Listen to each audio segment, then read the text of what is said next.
आपके बीच फिर से आया जाए, फिर से मिला जाए, फिर जैसा जितना टाइम लोग मिल पाता है। आजकल टाइम लोगों को बहुत कम मिलता है एक दूसरे से मिलने का, तो इसी बहाने से आपसे मुलाकात हो जाए। दूसरा, कुछ प्लानिंग कर रहे हैं और जो साथी हमारे साथ एक्टिव हैं लंबे समय से, उन साथियों से पूछे बिना या उनकी सलाह लिए बिना या उनको बताए बिना कोई भी प्लानिंग जो है वो फिर खामखाई हो जाएगी। तो उसके बारे में भी चर्चा कर लें कि आपको जो लगता है, जिस मकसद के लिए शुरू हुए थे हम लोग जनता सरकार मोर्चा की जो शुरुआत करी थी अपन ने 24 जनवरी 2021 को 2022 को जाट धर्मशाला जींद में जब पहली प्रेस कॉन्फ्रेंस करी थी, तो उसके बाद जो निर्णय लिए गए थे कि भाई अपनी जो लड़ाई है वो दीर्घकालिक है। हमारा मतलब समकालिक जितनी भी चुनौतियां आएंगी उनमें भी लड़ाई लड़नी, उनमें भी अपने को लड़ना है। जो उस टाइम पे मौजूदा स्थिति थी उसमें भी अपन लड़े, और बाद में फिर जब और दिक्कतें आई वहाँ भी खड़े हुए। अब सरकार ये मतलब दिखाने की कोशिश कर रही है कि सब कुछ नॉर्मल है, और नीचे ही नीचे चाहे वो GMOs सीड हैं उनकी मतलब स्वीकृति देना, पहले से ही समाज के अंदर उनका प्रकोप कितना बढ़ गया है, चाहे खीरा हो, टमाटर हो, अपने पास कॉटन तो देख ही लिया क्या हाल रहा है, अब सरसों का भी आ लिया। तो कोई भी तेल वो चाह रहे हैं कि हम लोग ऑर्गेनिक रहे ही ना समाज के अंदर। इसी तरीके से शिक्षा का अपना देख लिया अपन है क्या हाल हो रहा है। मतलब बच्चे को ही एहसास कराया जा रहा है कि तू ही निकम्मा है, सरकार तो बहुत ईमानदार है, लोग बहुत ईमानदार हैं, माँ बाप ईमानदारी से पढ़ा रहे हैं, टीचर ईमानदारी से पढ़ा रहे हैं, सरकार ईमानदारी से टेस्ट ले रही है, तो तू ही निकम्मा है। यही काम बैंकिंग में हो रहा है। बैंक ये कह रहा है कि हम लोग तो सही हैं, हम तो आप लोगों को जो आपने कहा पैसा दिया, अब लॉकडाउन आया आपने किस्तें नहीं दी, है ना। प्रधानमंत्री ने तो कहा था कि ये 3-4 किस्तें आपकी माफ़ करेंगे, लेकिन ये तो माफ़ तो नहीं हुई। ये तो बाद में उनका तो ब्याज जुड़ करके कितना पुराना, कितना लंबा, सबके साथ यही होने लग रहा है। तो कोई महकमा ऐसा डिपार्टमेंट बचा नहीं है जहां इनको ज़मीनें हथियानी हैं, वहां की रजिस्ट्रियां बंद हैं। जहां की ज़मीनें ये हथियाने का प्रोग्राम बना चुके हैं, वहां ये लोग कह रहे हैं वहां के धंधे बंद हैं। मान लो इस एरिया के लोगों का जब ज़मीन चाहिएगी तो यहाँ का बिजनेस ठप हो जाएगा, काम धंधा नहीं कर पाएंगे, तो लोन नहीं चुका पाएंगे, तो बाद में सारी ज़मीन मकान डंगर जितने हैं सारे इनके। तो चुनौतियां लंबी हैं, और जिस तरीके से योजनाबद्ध तरीके से ये लोग मतलब लगे हुए हैं पूरे समाज के ताने बाने को बर्बाद करने के लिए, मुझे लगता है योजनाबद्ध तरीके से ही इसको तोड़ा जा सकता है।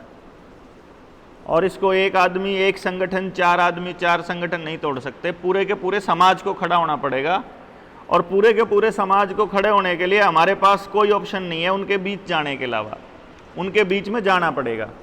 उनके बीच जाने के लिए अपने पास समझ होनी चाहिए, हमारे पास पूरे मैटर होना चाहिए, और मैटर को जानने की ललक होनी चाहिए। होता क्या है, बहुत से लोग ऐसे हैं जिनको चीज़ों का पता है, सारी समस्याओं का पता है, समाधान पर भी वो चर्चा कर सकते हैं, लेकिन उनके पास, कुछ के पास संसाधन नहीं है, कुछ के पास वो जा नहीं सकते घर से निकल के, वो अपनी मजबूरियां बताते हैं। कुछ लोग ऐसे भी हैं समाज के अंदर जो बेचारे जा सकते हैं और जाना चाहते हैं, लेकिन उनको अभी वो ट्रेंड नहीं है या उनको पूरी बातों का नहीं पता है, तो उनके पास जवाब नहीं है सवालों के। तो एक तो हमारा जो साथी हो, हमारा जो भी व्यक्ति हो, जितने भी हमारे साथ लग के काम करना चाहते हैं इस व्यवस्था परिवर्तन की लड़ाई में, एक तो उन लोगों को सारी बातों का पता हो। तो इसको ध्यान में रखते हुए अगले हफ्ते जो है 21, 22 और 23 को हिसार में ही ट्रेनिंग रखने की योजना है। ठीक है ना, कि भाई अपनी जो ट्रेनिंग है वो 21, 22, 23 को हिसार में रख लें। तो इसमें फतेहाबाद आ जाएगा, हिसार आ जाएगा, जींद से आएंगे साथी, और सिरसा से भी आ जाएंगे जो साथी आएंगे। तो ये एरिया जितना भी है, इस सारे एरिया को कवर करते हुए मैक्सिमम लोगों तक ये बात पहुंचनी चाहिए कि भाई आप ट्रेनिंग करने जा रहे हैं और आप लोग आओ। क्योंकि मैंने जब साथियों से बात करी तो सभी साथियों का एक मत यही था कि जब ट्रेनिंग के बाद में साथी बोलने शुरू करता है ना, तो उसकी अलग बात होती है। उसमें 2-3 चीज़ें हैं। पहली, वो 2-3 दिन साथ रह लेते हैं, तो एक दूसरे के लिए थोड़ी सी एक दूसरे की ऊर्जा का संचार उनका थोड़ा बेटर होता है।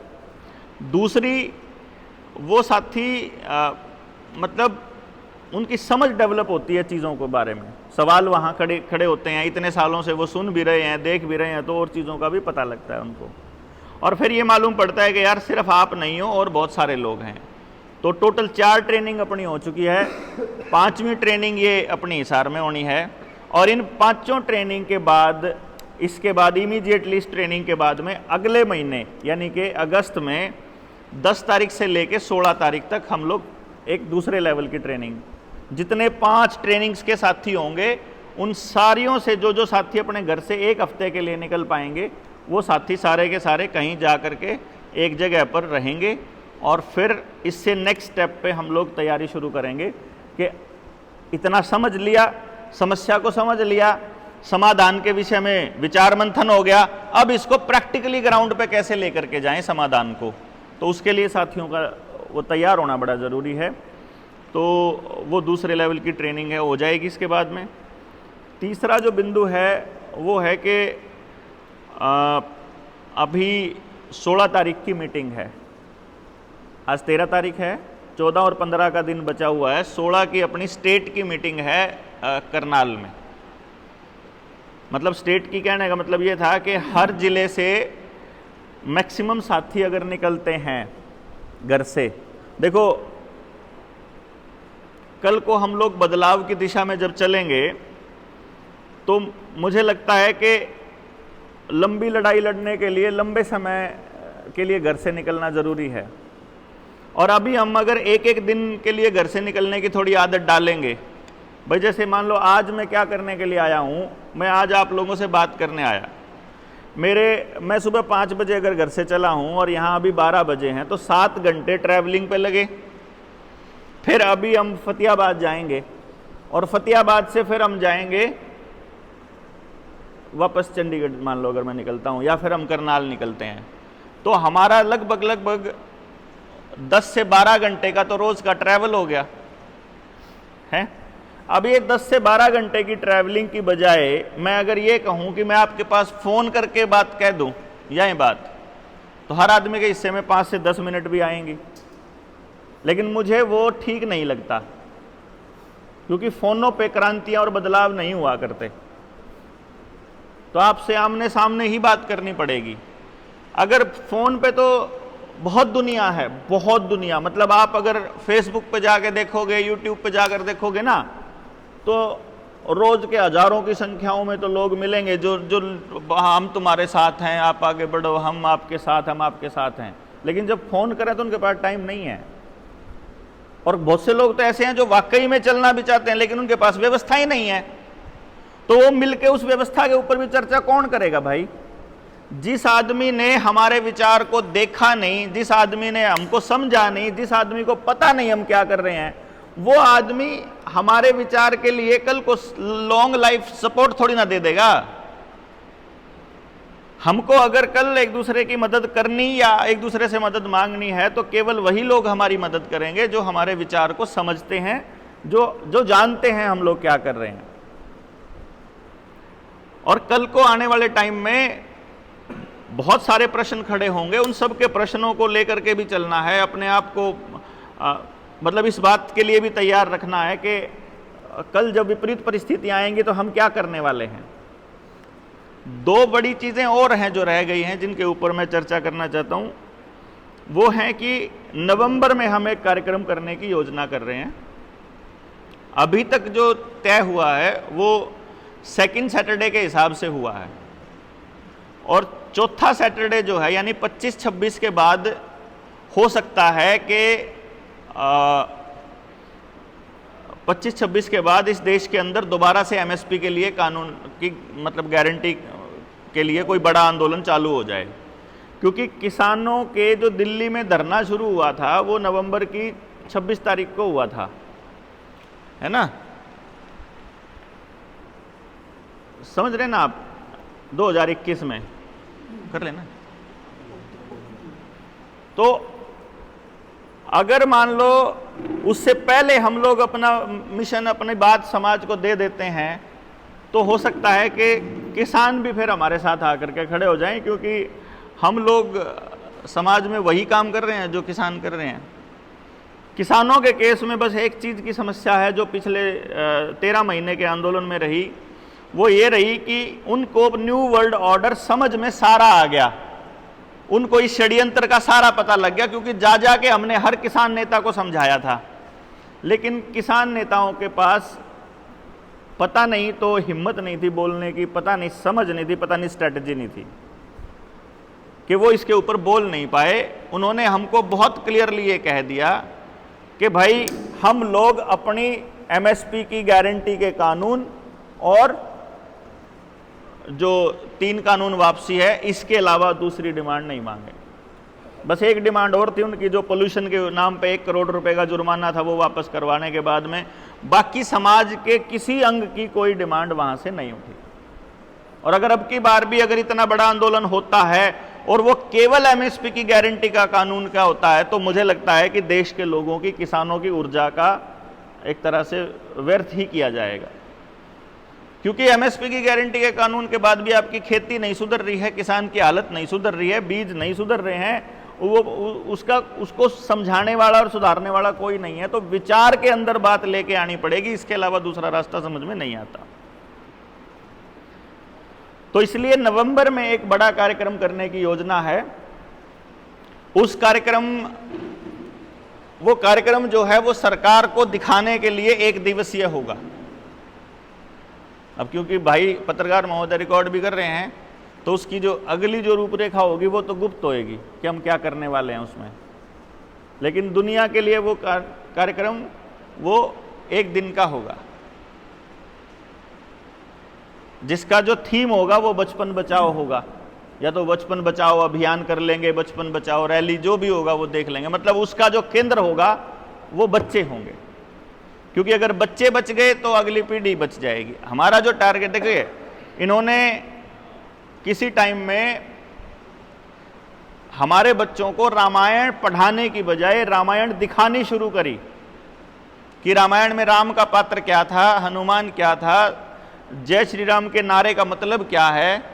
हम सारे जो इस उम्र में हैं ना, इस वक्त जो जितने लोग आज के टाइम में भाजपा के कट्टर भक्त हैं, वो लोग हैं जिन्होंने बचपन में वो रामायण देखी है, जिसमें जय श्री राम के नाम पर तलवार और तीर ही चलते थे। समझ रहे हैं बात? यानी कि कब जाके फसल काटी है उन लोगों ने, कब बीज बोया था। 87 में चालू हुई थी, तो आप अंदाजा लगा सकते हैं। और आज की जो नई पीढ़ी है, इसको खत्म करने के लिए नए सीरियल्स आने लग रहे हैं, और जो आपके मोबाइल पे चल रहा है, जो जितने भी सीरियल चल रहे हैं ना, आजकल यहां तक हालत आ गई है कि जो बच्चों के कार्टून्स हैं ना, उन कार्टून्स में लड़का लड़के को किस करना शुरू कर चुका है, लड़की लड़की को किस कर रही है। गे और लेस्बियन कल्चर वहां प्रमोट कर रही है सरकार। तो ये हमारी अगली पीढ़ियां बड़ी होकर के ऐसी बने, उसके बीज आज बचपन में बोए जा रहे हैं। समझ रहे हैं आप बात को? तो उसके लिए आपको बचपन के ऊपर फोकस करना पड़ेगा। पढ़ाई आपके बच्चे की आने वाले वक्त में स्कूलों के जरिए नहीं होने वाली है, क्योंकि मुझे नहीं लगता कि यहां बैठा हुआ और घर पे बैठा हुआ कोई भी व्यक्ति आज के स्कूली सिस्टम के ऊपर भरोसा करता है। करता हो तो बता दो। मतलब वो बच्चा सुबह घर से निकलता है, रट्टे मार के वो वापस आता है और पेपरों की तैयारी करने लग जाता है। जीवन में अगर उसके साथ कभी कुछ अनहोनी घटना हो जाए, वो जीवन में फेल हो जाए, तो क्या करना है, समाज में कौन किसके साथ है, किसके लिए लड़ना है, किसके साथ लड़ना है, कुछ नहीं पता उसको, कुछ भी नहीं सिखाया जाता। और मां बाप के पास समय नहीं है, क्योंकि उसको कर्जदार बना दिया गया। तो हम लोग चारों तरफ से घिर चुके हैं वैसे तो, लेकर हम लोग घिर चुके हैं वैसे तो, लेकिन फिर भी आखिरी दम तक लड़ने का जो संकल्प अपन ने लिया है जनता सरकार मोर्चा के साथियों ने, उसके लिए हम लोग हो सकता है अगली जो अभियान की अपनी लड़ाई की शुरुआत हम लोग नवंबर से कर दें। और नवंबर में एक विचार और मैं आप लोगों को बता दूं बिल्कुल ओपन में, कि देखिए कुछ साथी ऐसे हो सकते हैं हमारे जनता सरकार मोर्चा के, जो इस ओपिनियन के हैं कि कल को आने वाले टाइम में हम लोग कोई लोगों को राजनीतिक विकल्प या राजनीतिक विचारधारा दें। इसमें कोई शक नहीं है कि राजनीतिक विचारधारा तो हमको देनी ही पड़ेगी, ठीक है ना। देखो, दो ऑप्शंस हैं। नवंबर में हमारा टारगेट है 10,000 से लेके 20,000 लोग हम लोग करनाल में खड़े कर दें। 10,000 से लेके 20,000 तक लोग अगर किसी आदमी के पास होते हैं या किसी संगठन के पास होते हैं तो राजनीतिक जो पार्टियां हैं वो उसके लोगों के ऊपर डोरे डालने शुरू कर देते हैं, ठीक है। तो इस आंदोलन को तोड़ने के क्या क्या तरीके हो सकते हैं वो हमको पहले से मालूम है। वो क्या क्या हो सकते हैं कि जितने भी चेहरे तब तक चमके होंगे, मान लो जो जो ज्यादा वीडियोज में या ज्यादा मंचों पे जो रहते हैं उनको टिकट का लालच दे करके पार्टी में शामिल कर लिया जाए। वो मान लो किसी एक में सत्ता पक्ष विपक्ष जो भी, मतलब ये दिखता है कि यो इसके खिलाफ बोलने लग रहा तो यो इसका होगा, है ना। दूसरा, कोई बड़ा संगठन, कोई बड़े लोग, कोई बड़े व्यापारी तबका कोई आकर के हमको कहे कि तुमको ये इतने पैसे देते हैं, तुम अपनी पॉलिटिकल पार्टी खड़ी कर लो। अगर 4 लोगों की पार्टी होगी तो डिसीजन मेकर 4 होंगे, अगर 20 लोगों की पार्टी होगी तो डिसीजन मेकर 20 होंगे, क्यों जी। और अगर 200 लोगों की होगी तो डिसीजन मेकर 200 होंगे। फिर भी जनता की तो बात हम नहीं कर पाएंगे ना, फिर भी जनता की तो नहीं हुई ना, 200 लोगों की हुई। और वो 200 लोग जैसे आज से पहले अभी तक के इतिहास में कोई भी एक पॉलिटिकल पार्टी भी व्यवस्था को तोड़ पाई क्या, क्यों जी। जो ये व्यवस्था वो बनाकर गए थे, 1857 में क्रांति हुई, बगावत जो है वो चालू हुई आजादी के लिए, और 1860 में आईपीसी आ गया, 1861 में पुलिस एक्ट आ गया, हमारे देश के अंदर पुलिस आ गई। तो जब अंग्रेज यहां से चले गए तो अंग्रेजों के कानून यहीं पर लगे रह गए, तो अंग्रेजों की जो पुलिस थी वो तो यहीं पर थी। अंग्रेजों ने पुलिस का गठन समाज के लिए, सुरक्षा सेवा सहयोग के लिए नहीं किया था भैया। थीम में, जड़ में, बीज में ही गड़बड़ है। उसका मकसद था नेताओं को बचाना, अंग्रेजों को बचाना, और यहां जो भी व्यक्ति व्यवस्था के खिलाफ लड़ना शुरू हो जाए उसी को रगड़ना। समझ गए ना। और पुलिस तो आज भी यही काम कर रही है। आप में से कितने लोग यूपीएसएसएफ के बारे में जानते हैं? UPSSF, Uttar Pradesh special security force, नहीं मालूम? जाकर के सर्च करिए और ढूंढिए। योगी ने अपने पहले कार्यकाल में ड्रामा जो रचा था, वो जो एंटी रोमियो स्क्वाड बनाई थी और उसके बाद फिर यूपीएसएसएफ बनाई थी। उत्तर प्रदेश के अंदर एक ऐसी पुलिस का गठन हो चुका है जिसके ऊपर कोई भारत के संविधान का कोई भी कानून लागू नहीं होता है। अगर उसको मेरे को गिरफ्तार करना है, आपको गिरफ्तार करना है, तो वारंट की जरूरत नहीं है। वो आपके घर में घुसकर 3rd डिग्री का भी इस्तेमाल कर सकते हैं। जबरदस्ती आपको उठा के ले जा सकते हैं बिना आरोप लगाए, बिना गलती बताए। और अगर उनसे गलती हो जाए, ये साबित हो जाए कि अगले 6 महीने के अंदर, या मान लो 6 महीने तक वो रख सकते हैं, 6 महीने के बाद बंदा बाहर आएगा, वो अपनी कानूनी लड़ाई लड़ेगा, लड़ते लड़ते उसको 10 साल हो जाएंगे, 15 साल, क्यों? मान लो पहले छोटी कोर्ट में जीतेगा, जो स्टेट है वो बड़ी में चला जाओगा, फिर बड़ी में चला जाओगा, इतने में आदमी जा लेगा। क्योंकि मान लो 40, 45, 50 के तो आप हो लिए, कितने साल और लड़ांगे भाई, इतने तो मरने का टाइम आ लेगा। तो अगर हम मान लो कोर्ट में चले जाएं कि हमारे साथ इस यूपीएसएसएफ ने अत्याचार किया था, तो यकीन मानिए उसके अंदर लिखा हुआ है कि किसी भी अधिकारी के ऊपर कोई कार्रवाई नहीं हो सकती कानूनी, क्योंकि उन्होंने जो किया वो गुड फेथ में किया।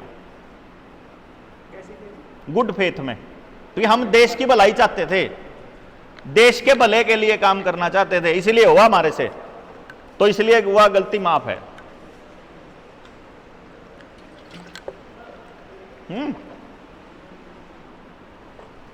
किसानों के 3 कानून उनके अंदर एक लाइन लिखी हुई थी कि अगर कोई डिस्प्यूट हो जाएगा कंपनी के साथ तो किसान कोर्ट में नहीं जा सकता। समझ गए जी? और अगर कोर्ट में चला जाए गलती से, अगली लाइन लिखी हुई थी कि अगर गलती से चला जाए तो कोर्ट को अधिकार नहीं है उसका केस लेने का। कि अगर आप लोगों ने, आप कोर्ट में चले गए तो कोर्ट को यह हक नहीं है कि वो उसका केस ले ले, और जो एसडीएम ने तय कर दिया उसके ऊपर ज्यादा से ज्यादा आप एडीसी के पास अपील कर सकते हो, बस इतना था। इसके बाद एक पेंडेमिक ट्रीटी के बारे में मैंने बोला था, जिन्होंने सुना हो पेंडेमिक ट्रीटी।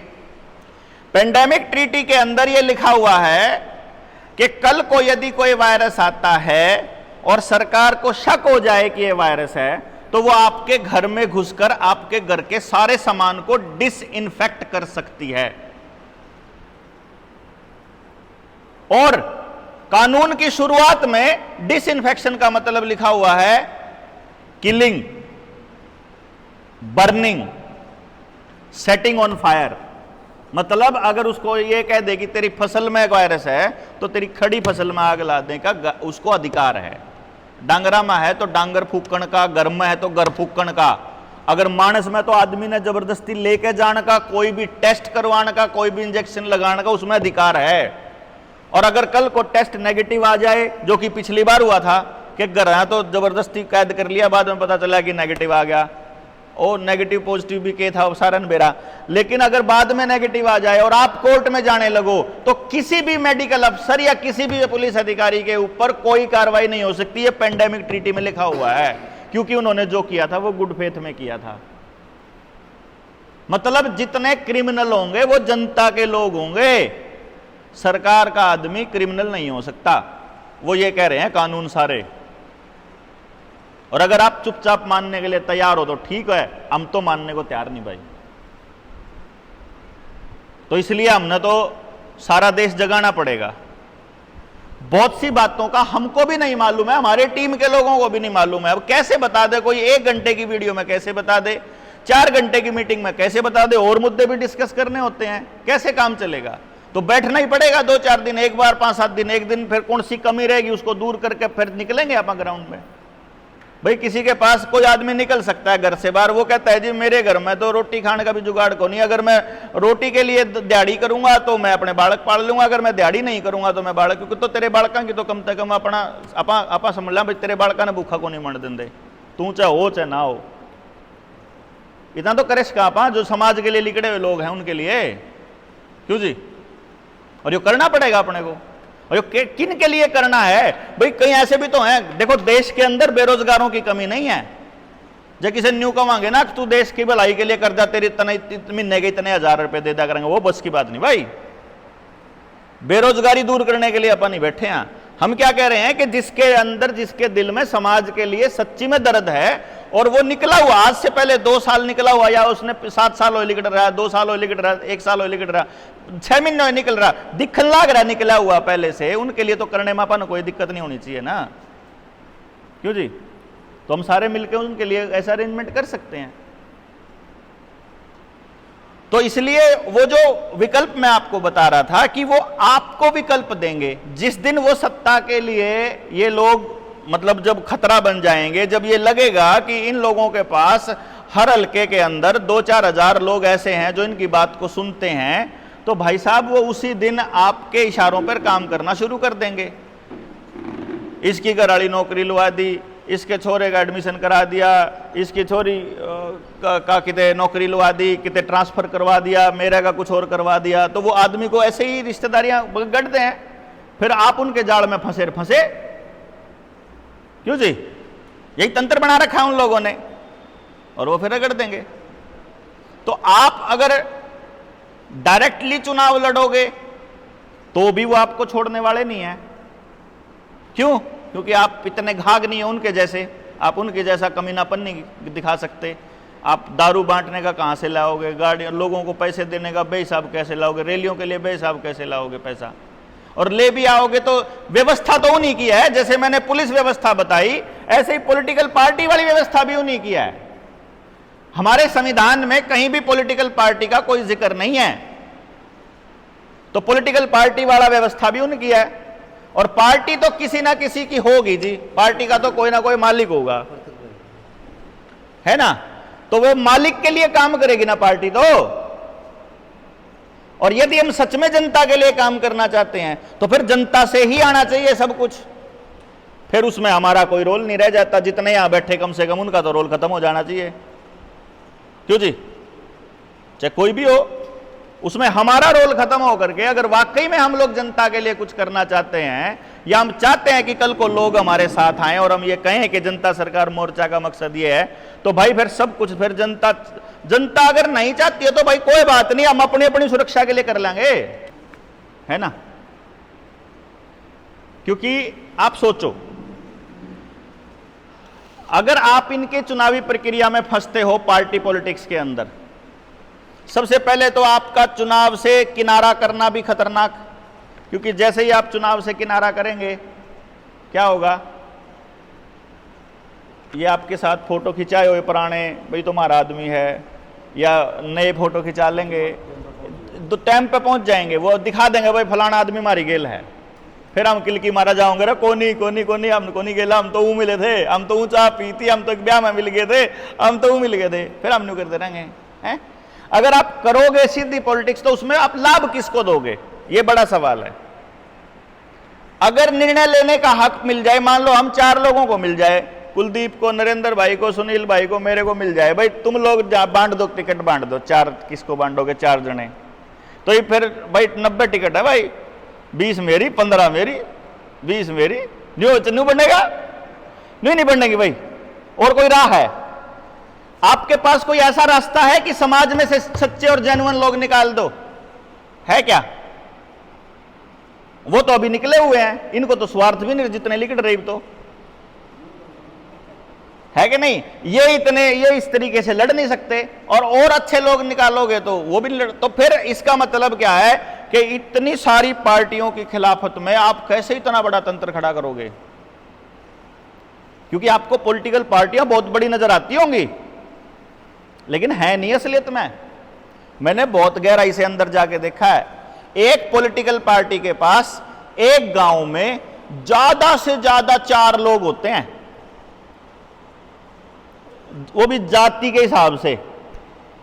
भाई एक उनका जाट्टा में गुर्गा हुआ है, एक बामणा में गुर्गा हुआ है, एक चमारा में हुआ है, एक दूसरी कोई दानक समाज हो, या कोई मतलब जांगड़ा समाज हो, या रोहिला समाज हो, या दूसरा समाज, जो भी वहां ज्यादा है, कश्यप ज्यादा है तो कश्यपों में, मतलब उनके पास ऐसे करके ज्यादा से ज्यादा एक गांव में 4 से 5 लोग। अपने गांव का नजारा ला लो, देख लो कितने का है, चमकने वाले कितने, 1 2 3 4, बस सबका गांव शरीफों का है। सिर्फ वो लोग हैं जो उनकी भावनाओं को बेचते हैं, क्योंकि वो जो गांव के बाकी लोग हैं उनको पता नहीं है कि इनके अलावा जाएं कहां।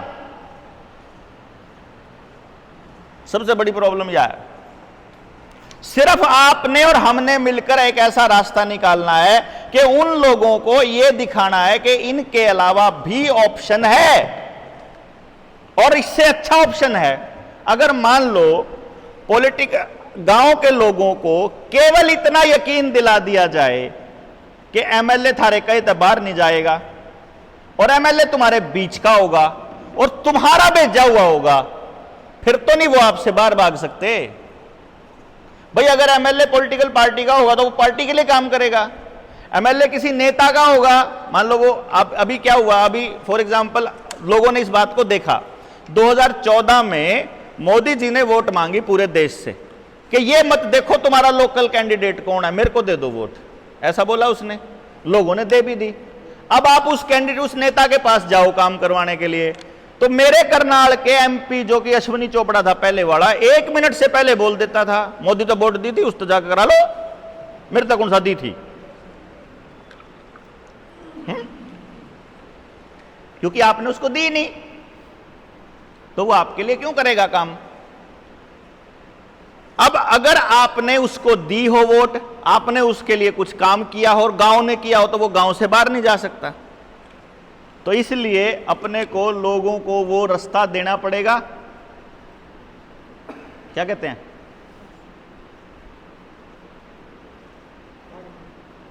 है ना। अब वो रास्ता अगर अपन तैयार कर लें तो मुझे लगता है कि बहुत बड़ी समस्या का हल हो जाएगा। लोग आपके ऊपर आंख बंद करके भरोसा कर सकते हैं कि भाई ये वो लोग नहीं हैं जो अपना घर भरने के लिए या अपनी सत्ता के लिए दौड़ रहे हैं। क्यों? इसीलिए हमने ये तय किया था कि जो हम लोग दौड़ रहे हैं पूरे हरियाणा के अंदर, हम ये प्रतिज्ञा करते हैं कि हम चुनाव नहीं लड़ेंगे। कर दिया बात। अब कौन लड़ेगा? तो वो समाज में से निकालेंगे। अब समाज में से बिना समाज में जाए कैसे निकालोगे भाई अच्छे आदमी? तो इसके लिए हमने एक प्लान किया, आप लोग उसके ऊपर सोचना। मतलब कि ये इस आइडिया पे मैं लंबे समय से काम कर रहा हूं, 2016 से, तो आज 7 साल हो गए हैं। पहले तो मतलब किसी टाइम पे तो ये था कि खुद ही जाना पड़ेगा, फिर देखा अंदर जा करके समस्या को समझा गया तो ना भाई अंदर जाकर तो देख लिया। यहाँ तो जब प्रधानमंत्री तक, किसी देश का प्रधानमंत्री तक अपनी मर्जी से डिसीजन नहीं ले सकता, समझ रहे हैं। अब डॉक्टर बीआरसी ने ऑन रिकॉर्ड बोला कि मैंने इस कोरोना से संबंधित सारी सच्ची जानकारियां, सब कुछ जो है वो डॉक्टर हर्षवर्धन जो उस टाइम के हेल्थ मिनिस्टर थे उनको सौंप दी थी, और एक सीडी, एक पेन ड्राइव में दी थी, और पेन ड्राइव की कॉपी मेरे पास है, और मेरे पास उनसे रिकॉर्डेड है, जो उनसे बात करी मेरे पास रिकॉर्डेड पड़ा है वो, और वो मेरे पास भी रिकॉर्डेड है उनका वो पूरा मटेरियल जो उन्होंने उनसे बात करी थी। उसमें वो बता रहे हैं उनको कि भाई मेरे पास ये, हमारे पास इसके प्रूफ हैं। तो डॉक्टर हर्षवर्धन जो कि उस टाइम के स्वास्थ्य मंत्री हैं, वो ये बोलते हैं, जिनके ऊपर कोई आरोप नहीं है आज तक, आरोप तो नहीं कोई करप्शन का, या तो अगर कोई बात करेंगे तो सच्चाई दिखाई देगा, लेकिन वो कहता है कि हम WHO से बाहर नहीं जा सकते, जो वो बोलेगा वो करना पड़ेगा। इसका मतलब तो अपने देश की सरकार है ही नहीं भाई, फिर तो WHO की सरकार है, क्योंकि WHO ने बना रखी। WHO को फंडिंग जो लोग देते हैं उन्हीं के हिसाब से चलेगी फिर तो, जो डिसीजन उन्होंने कहा। तो अगर MLA MP पैसे वाला हुआ, अगर वो किसी पैसे वाले का गुलाम हुआ, अगर वो पॉलिटिकल पार्टियों का गुलाम हुआ, तो वो आपके लिए, हमारे लिए, जनता के लिए, समाज के लिए कभी कुछ करने वाला नहीं है। तो इसीलिए हमने ये तय किया है कि आने वाले टाइम में यदि हम इतने सक्षम होते हैं तो हम डिसीजन मेकिंग अपने हाथ में नहीं रखने वाले। हां, उस डिसीजन के लिए हम लोग पॉलिसी तैयार की जा सकती है। जैसे कि एक पॉलिसी तैयार करने की बात है, आप बताओ इसके अंदर कितना पॉसिबल है, कितना नहीं। भाई अगर मैं ये कह दूं आप सब लोगों को, और आप लोग उस बात को मानना शुरू कर दें, क्योंकि ये बात मैं कर रहा हूं नवंबर वाले कार्यक्रम के बाद। नवंबर में जब कार्यक्रम होगा, हर जिले के ईमानदार पत्रकार वहां से अपनी सारी बातों को लाइव चलाएंगे। हर जिले के, मतलब क्या होगा, अपनी बात पूरा हरियाणा सुन रहा होगा उस टाइम पे। तब तक अपनी IT की टीम भी पूरी सक्षम हो चुकी होगी, घर घर तक अपनी बात पहुंच जाएगी। उसमें हम अगर ये कह दें, अगर हम ये ऐलान कर देते हैं कि भाई अगले महीने की, दिसंबर की दूसरे शनिवार या एतवार को हर गांव ग्राम सभा की मीटिंग करेगा, हर गांव, मतलब पूरे हरियाणा के 7000 गांव, उससे पता चल जाएगा भाई गांव में हमारी बात कोई सुने भी है कि नहीं सुनता, है कि नहीं।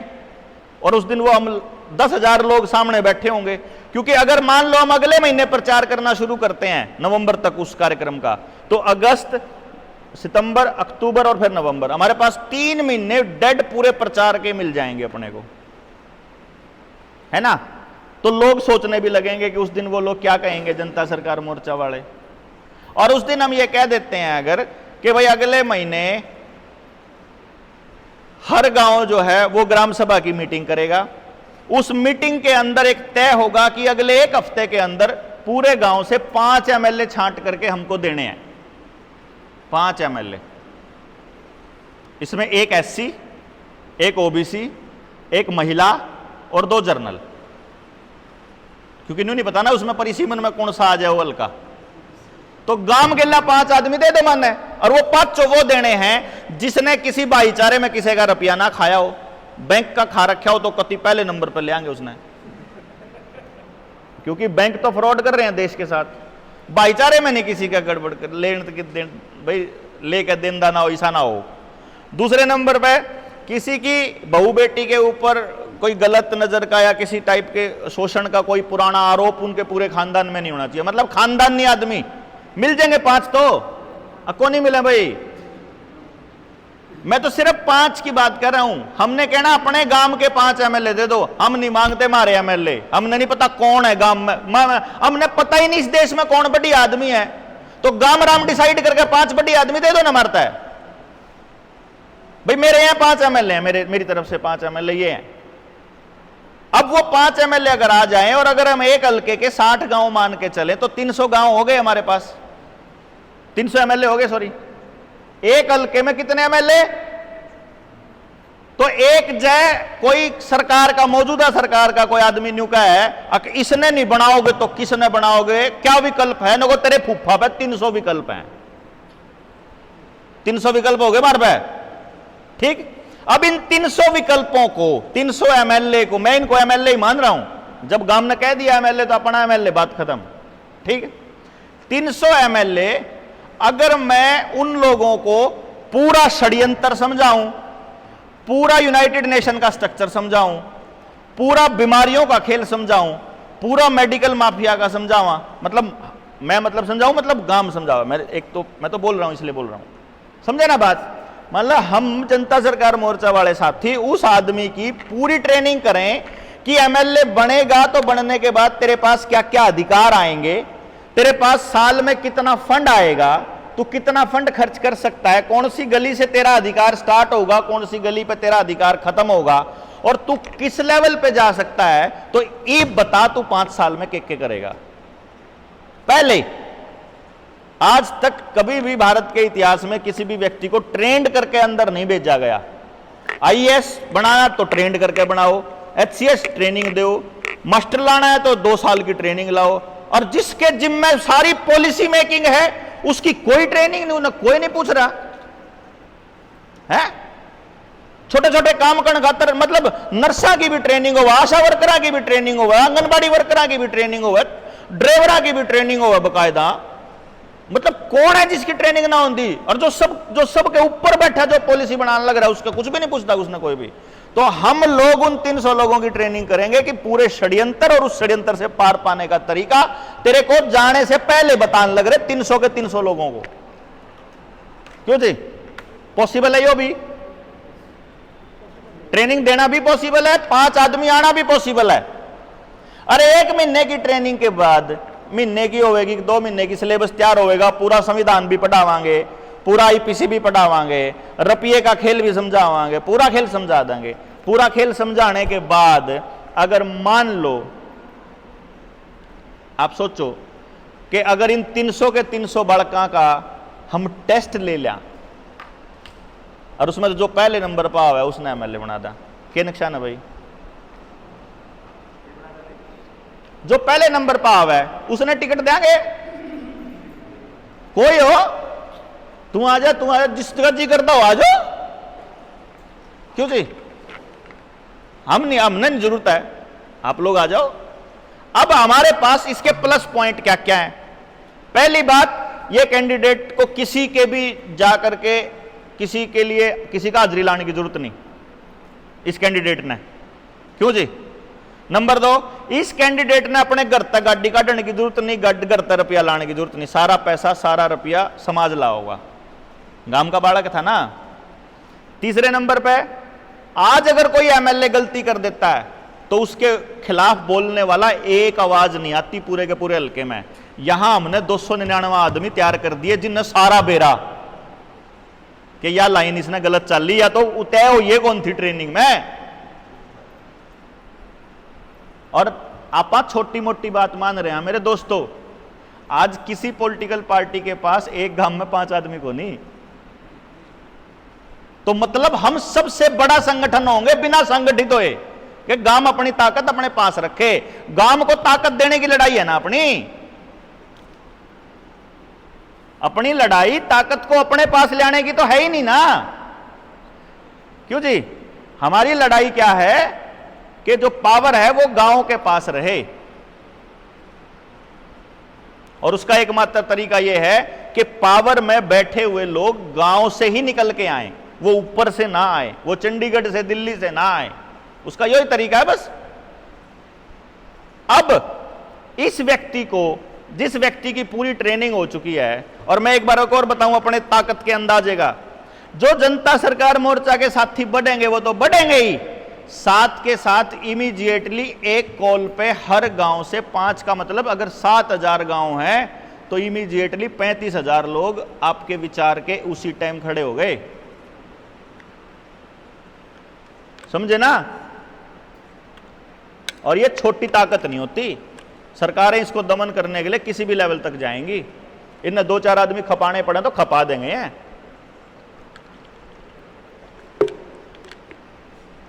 अब आप इससे ऊपर सोच के देखो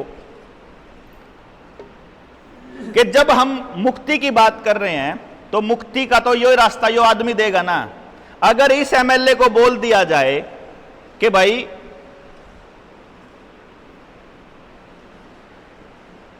एफिडेविट देवेगा तू चुनाव से पहले हर ग्राम सभा के नाम, गांव तो एफिडेविट देने का मतलब क्या है? अपना प्रॉमिस करना कि मैं पहले साल में यो काम करूंगा, दूसरे साल में यहां तक कर दूंगा, तीसरे में, क्योंकि पहले मालूम है ना, हर गांव की समस्या पहले से पता है। ये 5 इस एक गांव के लोग आए थे, इनको बोला तुम अपने गांव की समस्या रखो, ये 5 ने अपनी रखी, इन 5 ने अपनी रखी, इन्होंने अपनी रखी, सारी समस्या पूरे हल्के की इकट्ठी हो गई है समस्याएं। भाई इतना रुपया है और ये अधिकार है, बताओ कैसे सोल्व करोगे? तो एमएलए ये बने, ये कोई बनो, इन 300 में तो सबने सेम प्रोसीजर फॉलो करना है कि क्या करना है पूरे साल में। विधानसभा में सवाल कौन से ठाणे हैं, विधानसभा में से प्रश्नकाल में क्या क्या करना है, सारी प्रोसीजर का उनको पहले से ट्रेनिंग है। तो कोई जाओ वो ये काम करेगा, क्यों जी? तो एक तो हमारा मकसद हल हो गया, समाज से बंदा आ गया, सबसे इंटेलिजेंट आ गया उन 300 में तय है। और फिर हमारा क्या काम रह गया जी? हमारा काम तो पीछे खड़े होने का रह गया। पहले साल में उसने अपना वादा पूरा नहीं करा मान लो, तो दूसरे ही साल उसी टाइम क्या करांगे? अरे भाई 420 में केस होगा, तने एफिडेविट दे रहा क्या? चुनाव लड़ा, उनकी क्रेडिबिलिटी का हाल देख लो क्या था, क्यों जी? है कि नहीं? ना मनसा की कमी थी उन दौरे, ना उन दौरे, मतलब अगले कम से कम किसान की तो बात करें थे, और जब जुगर मारे की तरिया गणे बड़े विजन की बात करें तो वह तो भी नहीं आती समझ में, तो कम विजन वाला की भी को नहीं आई समझ में। भाई कम विजन वाला की भी नहीं आई और हमारी बड़े विजन वाला की भी नहीं आती, तो इसका मतलब है बात समझाने के लिए वहां उनके बीच ही जाना पड़ेगा। ये सोशल मीडिया की, ये फेसबुक की, ये यूट्यूब की, और ये जो टीवी चैनलों की जो लोकप्रियता है ना, ये किसी काम नहीं आने वाली है। अगर असलियत में काम आएगी तो वहां का आदमी जब इसमें पार्टिसिपेट करेगा और जब उसको मालूम होगा, और यकीन मानिए हम आने वाले टाइम में अगर हमारे पास लोग होते हैं, सिर्फ लोग होने चाहिए हमारे द्वारा, और नीचे अंदाज में कुछ, अगर हमारे पास लोग हैं तो भाई साहब हम एक ऐसा तंत्र बना देंगे कि उधर से एमएलए एक जबान बोलेगा, एक बयान देगा, और बयान देते ही हर वोटर के पास मैसेज आएगा, इन्हें गलत कहा सही कहा, और नु क्लिक कर दे गलत सही। अगर भाई 70% ने गलत कह दिया है, वापस ले जबान अपनी, तेरे वोटर, क्योंकि वोटर से तो पूछ ही नहीं रहा ना, उससे पूछे बिना, मालिक से पूछे बिना डिसीजन लिए जा रहे हैं, ये गलत है भाई साहब। और इसको लेके, इससे बचने का एक ही रास्ता है कि मालिक को उसकी ताकत का एहसास कराया जाए कि तू मालिक है। और ये तब तक संभव नहीं है जब तक हम लोग अपना व्यक्तिगत लालच और स्वार्थ ना छोड़ें। जिस दिन हमने अपना व्यक्तिगत स्वार्थ छोड़ के समाज को इस बात के लिए तैयार कर दिया, भाई जब बार मान लो मैं कह दूं, राजेश तो कह दूं, राजेश गिरीश की भाई की लड़ाई बज रही हो और यहाँ कह रहे हो मनना चाहिए सीट, मारी जमीन अन्यू दी खल्ला कर गई, 4 भाई कुछ नहीं मांग रहे, कितना रवि के मांग रहे, हमने कहा भाई बढ़िया इस मानस का, यो ठीक है तुम रहने दो, यो बढ़िया ठीक है। तो क्या दिक्कत है भाई? जिस व्यक्ति के होने से ज्यादा हित होता हो उस व्यक्ति को वहां तक देने में क्या समस्या है? और जब हमारे पास इतनी जनता होगी, जब हमारे पास इतने लोग होंगे, तो हमने मुख्यमंत्री एमएलए एमपी बन के करना है क्या है? जब इतने लोग रहे यार, इतने दिला पर राज करने लग रहे, जरूरी थोड़ी उनकी गाड़ियां में चलना हुआ हो करे हैं? फिर हम सब जो है वह उसे लेवल के हो जाएंगे सारे के सारे। क्योंकि हमको व्यवस्था यह बनानी है कि अगर गांव के 4 व्यक्ति भी अगर डीसी के पास जाते हैं ना, तो डीसी खड़ा हो जाना चाहिए उन्हें देख के ना, कि वो कहे ना तू कौन, कि मैं जनता, उन्हें जनता सरकार भी नहीं कहना, जनता। और भाई देखो एक चीज है, इस सरकार की इतनी जबरदस्ती, इतनी धक्काशाही केवल इस बात पे चल रही है कि इसको मान रहे हैं लोग, क्योंकि अल्टरनेट नहीं है। जिस दिन अल्टरनेट आ गया, जिस दिन जनता ने अपनी सरकार बना दी, यह खड़े रहो ओढ़ है, हम कह देंगे टैक्स उनकी बजाय उड़ान दो, तुमने किस टैक्स देने की, अरे मारते भी देने की, तो अपने गांव में रखो। कौन टैक्स दिया करे था? गुड़ अपना बनाया करता तो अपने चीनी पे टैक्स नहीं देना था, अपने बोइये बना कर दे, अपने पिड्डे बना कर दे, अपनी खाट बना कर दी, अपने फर्नीचर, अपने दरवाजे, अपने कड़ी, अपनी ईंट, अपनी मतलब अपना सब कुछ अपनाया करता यार, गारा में कपा सब कुछ। एक हमारे घर की एक चीज भी ऐसी नहीं थी जो पर्यावरण को दूषित करती हो। मैं जब छोटा था मैंने कुर्डिया पे कोई सी आइटम पड़ी नहीं देखी जो सी ना गलती हो। क्यों जी? और आज हर गांव के पास कूड़ेदान हो रहे हैं, हर गांव के पास, हर घर को कूड़ा घर बना दिया, कूड़ा ही कूड़ा, हर चीज में कूड़ा। बाजार में चले जाओगे, किसी दुकान में जाकर के देखोगे, उसमें मैक्सिमम सामान वो होगा जो पर्यावरण को प्रदूषित कर रहा है। और ये सारा काम सरकारें कर रही हैं मिलके। अननेसेसरी की ट्रैवलिंग, अननेसेसरी की खरीदारी, अननेसेसरी का सब कुछ चल रहा है केवल टैक्स कलेक्शन के लिए, कि चूज लो इनको, मार दो इनको। एक आदमी जितना पैसा कमाता है उसका करीब करीब 70% टैक्सेज में जाता है, उसका सारी कमाई का। यानी अगर 1 लाख रुपया महीने में कमा रहा है तो 70,000 रुपया टैक्स में जा रहा है उसका, अगर वो खर्च कर रहा है, सॉरी। और आपको तो ये समझ में भी नहीं आता, 100 रुपये इन्हें कमाए, 30 रुपये टैक्स दे दिया, कितने बचे? 70। वह 70 रुपये मेरे ते दे दिए कमान में, तो मन ने भी 30% दे दिया उन पर, उसे के 100 रुपये कमाए यहाँ पे, वो मेरी भी कमाई मानने लाग रहे उन्हें कमा के मेरे ते दिया, वह मेरी कमाई होगी तो मैं दूंगा। फिर मैं जब इस पे दूंगा तो जब दुकान पे तो कोई सामान लेने जाऊं तो इस पे तो भी कमाई लेंगे, इस पे तो टैक्स दूसरा लेंगे, फिर वो मानस और कोई दाल दवाई खरीदेगा उस पे तो भी लेंगे। यानी आपका 100 रुपया 5-4 मानसा तो रजांदे जांदे हो ले जीरो, सारा उन दो रजा ले उल्टा आपके पास नहीं रहता। और इसीलिए हर आदमी गरीब होता जान लग रहा। हाँ, टैक्स में चली जाओगी। समझ गए बात आप? तो मतलब अपने को इस पूरे चक्रव्यूह से अगर मुक्त कराना है तो बड़े लेवल पे योजना बना के काम करना पड़ेगा। और बड़े लेवल के लिए अपने को बड़े सारे लोग चाहिएंगे। तो सारी लड़ाई लोगों की है। जब तक अपने पास, जब अपन न्यू कहा ना कि डिस्ट्रिक्ट की मीटिंग है भाई, अब कुछ साथी थे हमारे, मैंने बोले भाई 10 बजे की मीटिंग है, पहुंच जाएंगे। मैं कहा पहुंचेंगे, कहती पक्का पहुंचेंगे। और अब हम पहुंच जाएगा, हम भी पहुंच जाएगा, हम पहुंच नहीं पाए, वो बात नहीं आ रही है क्योंकि सर्कमस्टांसिस थे। लेकिन हम लेट होते नहीं, हमारी कल्चर में शामिल नहीं है ये, लेकिन हम हो गए। कहने का मतलब ये था कि अगर हम इमीडिएटली कितनी अर्जेंट में भी अगर मीटिंग रख रहे हैं और उसमें भी साथी आ रहे हैं ना, तो हमारे लिए बड़ी बात है यार। नहीं तो भाई साहब किसी भी पॉलिटिकल पार्टी को बड़े बड़े कितना ही बड़ा नेता हो, अगर वो कहे ना बुलावा है उड़ा है, फोटो खिंचाने तो कोई बेशक आ जाओ उसकी गैल है, चर्चा में भाग लेने कोई को नहीं आंदा।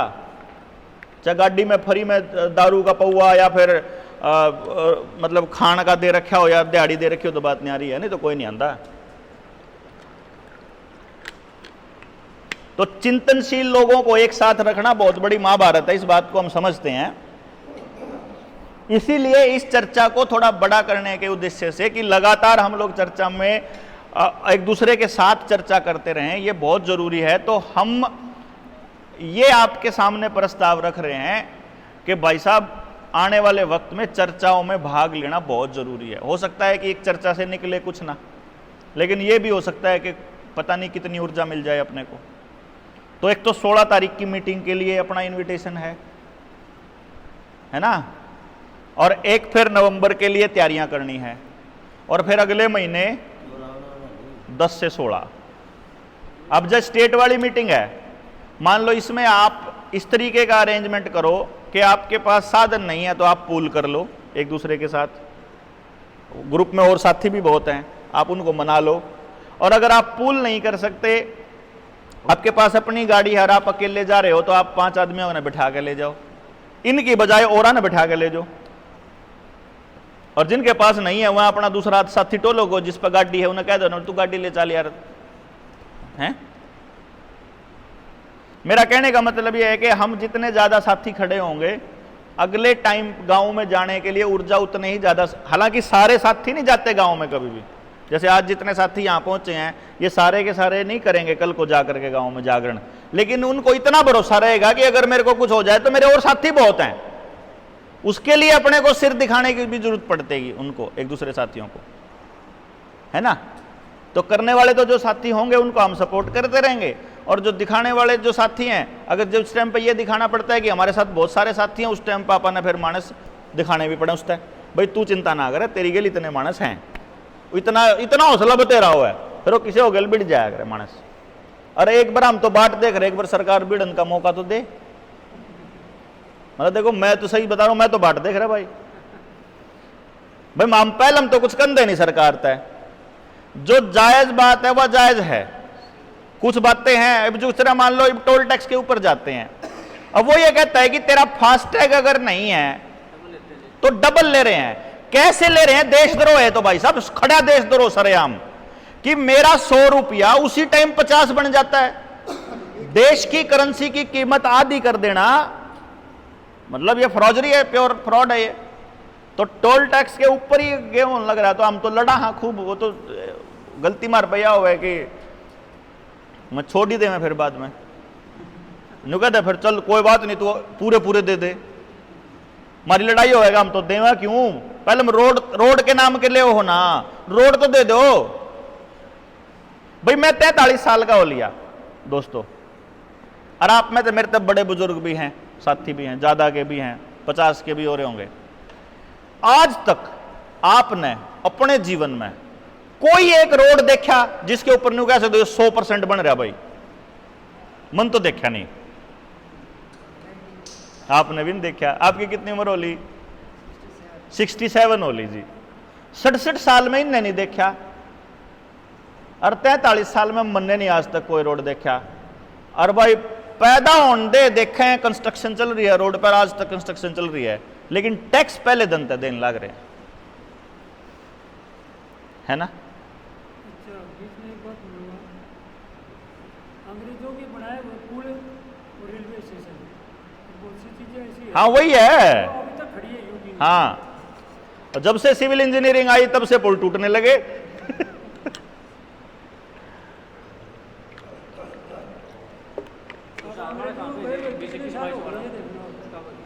आड़े इन्हें तो बात करके जाऊंगा, ये दे दो मारते हैं।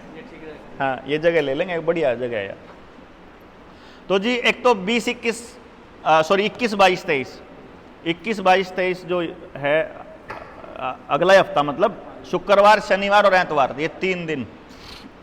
देखो जो लोकल साथी है ना, उन्हें आड़े रहने का प्लान करना है। कई लोग साथी जैसे पलवल में थे ना साथी, अभी पलवल की ट्रेनिंग हुई थी, आप उड़े रहे थे घर उनका, 1-2 साथी का तो बिल्कुल 2-3 किलोमीटर पे था। वो न्यू कैश क्या था कि भाई मेरा तो नजदीक के मैं जाया हूँ, उन्होंने बोला ना जी जब आप लोग इतनी दूर तक आके रहने लगे तो हम भी रहेंगे। तो एक तो यहाँ जितना हम रहेंगे लोकल साथी उतना बढ़िया रहेगा, क्योंकि शाम में भी अगर उतने ही लोग हैं, दिन में भी उतना ही है, तो एक अच्छी चीज़ है। और दूसरा, अपने गांव से, अपने रिश्तेदारी से जितने ज़्यादा लोगों को कनेक्ट कर पाओगे उतना अच्छा रहेगा, क्योंकि बार बार तो ट्रेनिंग प्रोग्राम्स नहीं किए जा सकते ना। ट्रेनिंग प्रोग्राम का लॉट एक ही बार किया जा सकेगा। हमारा टारगेट ये है, जो अगर मैं मतलब बैठ के जो चर्चा होती है उसका निष्कर्ष अगर मैं आपको बताऊं कि हमारे पास 7000 गांव हैं।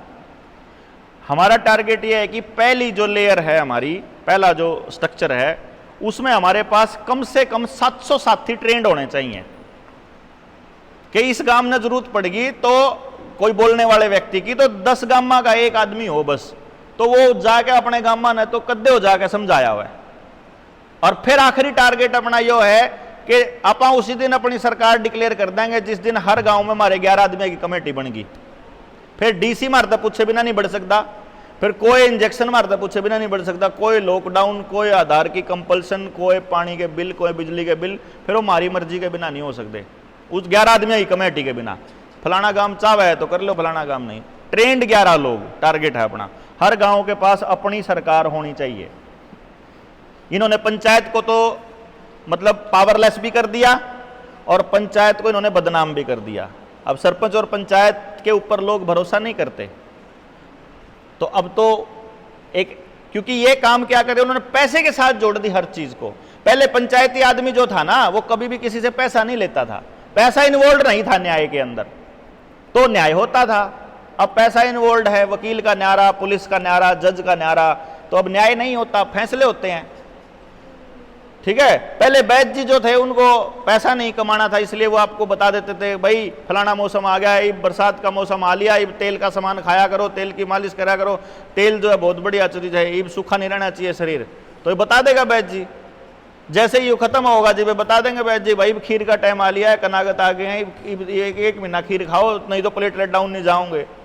आडम आ रहा है, मतलब जिस टाइम खीर का टाइम है उस टाइम तो तेल खाना शुरू करा, जिस टाइम तेल का खाना उधर बाजार में जाके खीर लेकर आए, पता ही नहीं खाने का। तो वहां पैसा इन्वॉल्व नहीं था तो कोई बीमार नहीं था, पैसा इन्वॉल्व हुआ तो अब हर आदमी बीमार है? और पैसा क्या है, इसकी कहानी आपने सारा ने बेरा है, पीसा सारा हुआ में। असली पूंजी तो धातु और जमीन होया करती, इन्होंने ना धातु छोड़ी ना जमीन छोड़ी, सबकी जमीन कर्जे पे, सबकी धातु गोल्ड लोन या फलाना लोन या डिम्पल लोन पे। तो हम फंस चुके हैं चारों तरफ से, हमारे पास लड़ाई लड़ने के अलावा दूसरा रास्ता है नहीं। अगर आपको लगता है कि ये लड़ाई लंबे समय तक लड़ सकते हैं तो भाई जो बोलने वाले साथी में ज्यादा दिन तक बोल नहीं पाएंगे, क्योंकि कोई कब तक बोलेगा, सेम चीज ने कितनी बार रिपीट कर लेगा यार, 100 बार 200 बार 600 बार, फिर तो थक जाएगा एक दिन तो यार। वो कह देगा यार प्राइमरी वाली क्लास है ABCD पढ़ान दे बहुत दिन हो गए भाई, इस आगे जान दो है, तो इसने संभालनी है, लोग भी तो चाहिए भाई ये वाला बोलना अब तुम शुरू करो। और काम बहुत है समझाने के लिए, और चीजें बहुत हैं। तो ये अपना मेन पर्पस रहा है आज की मीटिंग का। इसमें आप लोगों के भी सुझाव आमंत्रित हैं, और नरेंद्र भाई कुछ कहना चाह रहे हैं तो उसके लिए भी। हाँ, जो साथियों के सवाल है कि अगर मान लो कोई दोबारा से कोई महामारी आई तो उस महामारी के केस में WHO जो इंस्ट्रक्शंस देगा वही इंस्ट्रक्शंस मानना हर देश की सरकार की मजबूरी हो जाएगी। और यह संधि करने के लिए हर देश के प्रधानमंत्री के ऊपर दबाव आ रहा है। यहां सरकारों पे दबाव नहीं आ रहा आजकल, क्योंकि आजकल जो पूरी दुनिया में जो खेल चल रहा है वो चल रहा है करिश्माई पॉलिटिक्स का। यानी किसी भी संगठन को वो कोशिश करते हैं कि एक व्यक्ति को चेहरा बना दें उस संगठन का। मतलब जैसे आम आदमी पार्टी का चेहरा एक बना दिया, फिर जजपा का एक चेहरा बना दिया, फिर भाजपा का एक चेहरा बना दिया, कांग्रेस का एक चेहरा रहे, पब्लिक उसमें से गायब हो जाए, उनका टारगेट ये है। तो उस एक चेहरे को काबू रखो, बस फालतू चक्करों में पड़ने की जरूरत ही नहीं है। तो वो जो एक चेहरे को काबू कर लिया, वो जो बोलेगा बाकी सारे बोलेंगे। बाकी अब मान लो बाय चांस जिस दिन आप लोगों ने, अभी तो हमने ये कल्चर बनने नहीं दिया, लेकिन मान लो बाय चांस किसी ने ये कह दिया कि भाई देवेंद्र जनता सरकार मोर्चा का फेस है, तो मान लो जिस दिन देवेंद्र ने बोलना शुरू जनता सरकार मोर्चा, उस दिन खत्म हो जाएगा। कितना आसान है मतलब पूरे संगठन को खत्म करना। एक आदमी को बदनाम कर दो, पूरा संगठन बदनाम। एक आदमी को खराब कर दो, एक आदमी को चुप कर दो, पूरा संगठन चुप। तो ये कल्चर बदलना है अपने को, बेसिकली अपने को इतने मतलब बोलने वाले लोग साथी खड़े कर देना है कि हर चौराहे पर जनता सरकार मोर्चा ही हो। जो सच का साथ दे रहा है वो जनता सरकार मोर्चा, बात खत्म। जो झूठा है वो मारा है ही नहीं। भाई मन्ना कोना सर्टिफिकेट, आपने कोना सर्टिफिकेट दे दिया कि मैं हूं जनता, मैं जिस दिन गलत काम करूं बाकी सारे मिलकर कह दो है ही नहीं वो जनता सरकार मोर्चा में। जो समाज के खिलाफ जो व्यक्ति काम कर रहा है वो जनता सरकार मोर्चा में हो ही नहीं सकता, क्योंकि इसका कोई, हमने कोई फार्म थोड़ी दे रखा कि आपने रजिस्ट्रेशन फार्म भर रखा, आपने कोई पीछे दे रखे सदस्यता फार्म दे रखा। मन्ना कोई सदस्यता फार्म थोड़ी दे रखा, मन्ना आजीवन कोई वो थोड़ी ले रखा, आजीवन सदस्यता है। जो समाज का काम कर रहे वो एक कॉन्सेप्ट है, बेसिकली एक विचार है कि जनता ही सरकार है। तो उसमें पेंडेमिक ट्रीटी में उन्होंने कुछ कॉलम लिखे हुए हैं, मैंने मेरी एक वीडियो है उस पर पूरी डिटेल में मैंने एक एक लाइन पढ़ रखी है कि इसमें कौन सी खांसी तक भी उसमें शामिल है कि खांसी में भी कर्फ्यू लगा सकते हैं, जुकाम में, सीजनल फ्लू में जुकाम लगा सकते हैं, कुत्ता काट ले तो आपको घर में कर्फ्यू में बंद कर सकते हैं। उठा के लेके जा सकते हैं, जबरदस्ती कोई भी टेस्ट कर सकते हैं, जबरदस्ती कोई भी इलाज दे सकते हैं, कोई भी केमिकल आपके शरीर में डाल सकते हैं, कोई भी इंजेक्शन दे सकते हैं, आपके घर की जबरदस्ती बिना सर्च वारंट के आपके घर की वो सर्चिंग हो सकती है, आपको क्वारंटाइन कर सकते हैं 14 दिन के लिए, 14 दिन के बाद आपको सफेद चादर में लपेट के भी दे सकते हैं और आप कुछ नहीं कह सकते, क्योंकि आपने जो सरकारी अधिकारी ने किया वो गुड फेथ में किया। आपकी खड़ी फसल में आग लगाना, आपके जानवरों को मारने का अधिकार सब मेडिकल के आदमियों को है, उस पेंडेमिक ट्रीटी में लिखा है। संवैधानिक अधिकार क्या, संविधान ही खत्म हो जाएगा। पेंडेमिक ट्रीटी जिस दिन लागू हुई उसी दिन मतलब साइन हो गए। ये जो अभी तक सरकारें जो अपने अभी देखो क्या कह रही है, सब्सिडी बंद कर रही है सरकार, इसके पीछे क्या कारण है? क्योंकि सरकारों ने यूनाइटेड नेशन के साथ समझौते कर रखे हैं, उन समझौतों के मुताबिक सरकारें फंसी हुई हैं। तो ये संधि भी एक समझौता है, ये ट्रीटी भी। जिस दिन ये संधि पर साइन हो गया उसी दिन अपना देश यूनाइटेड नेशंस का गुलाम। जब WHO चाहेगा कर्फ्यू लगेगा, और उस कर्फ्यू की तैयारी के लिए ही हर गली के अंदर CCTV कैमरे लगने लग रहे हैं। आपका आधार कार्ड अपडेट उसी पेंडेमिक ट्रीटी की तैयारी के लिए लग रहा है। आपके आधार के साथ सारी सर्विसेज जुड़ना उसी टाइम के लिए लग रहा है, अगली बीमारी की तैयारी के लिए चल रहा है। अब ये बात लोगों को हमें पहले बताना पड़ेगा, ताकि जिस दिन वो होने लगे उस दिन सब के सब बोलने के लिए जमा रेडी खड़े पावे, लट्ठाया पावे उसी दिन, आ जाओ लत तेरे CCTV कैमरा नाम देखांगे। ये सारे फुटने चाहिए, सारे के सारे। लेकिन ये सारे तो मैं फोड़ूंगा तो मैं इल्जाम आऊंगा, आप फोड़ोगे आपका होगा, तो आप तो लोगों जगा देंगे कि CCTV कैमरा का काम यो है, तेरा चलान काटना इसका काम है, तेरे अपराध में कोई कमी नहीं आई है भाई साहब। FIR नहीं करती पुलिस वो बात अलग है, लेकिन अपराध में कमी नहीं है।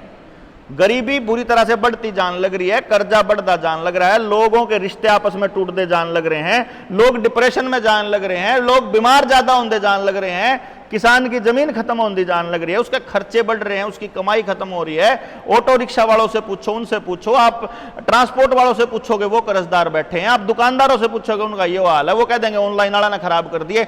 जिस महकमे तो पूछोगे सबका ही कड़तू नाड़ा है।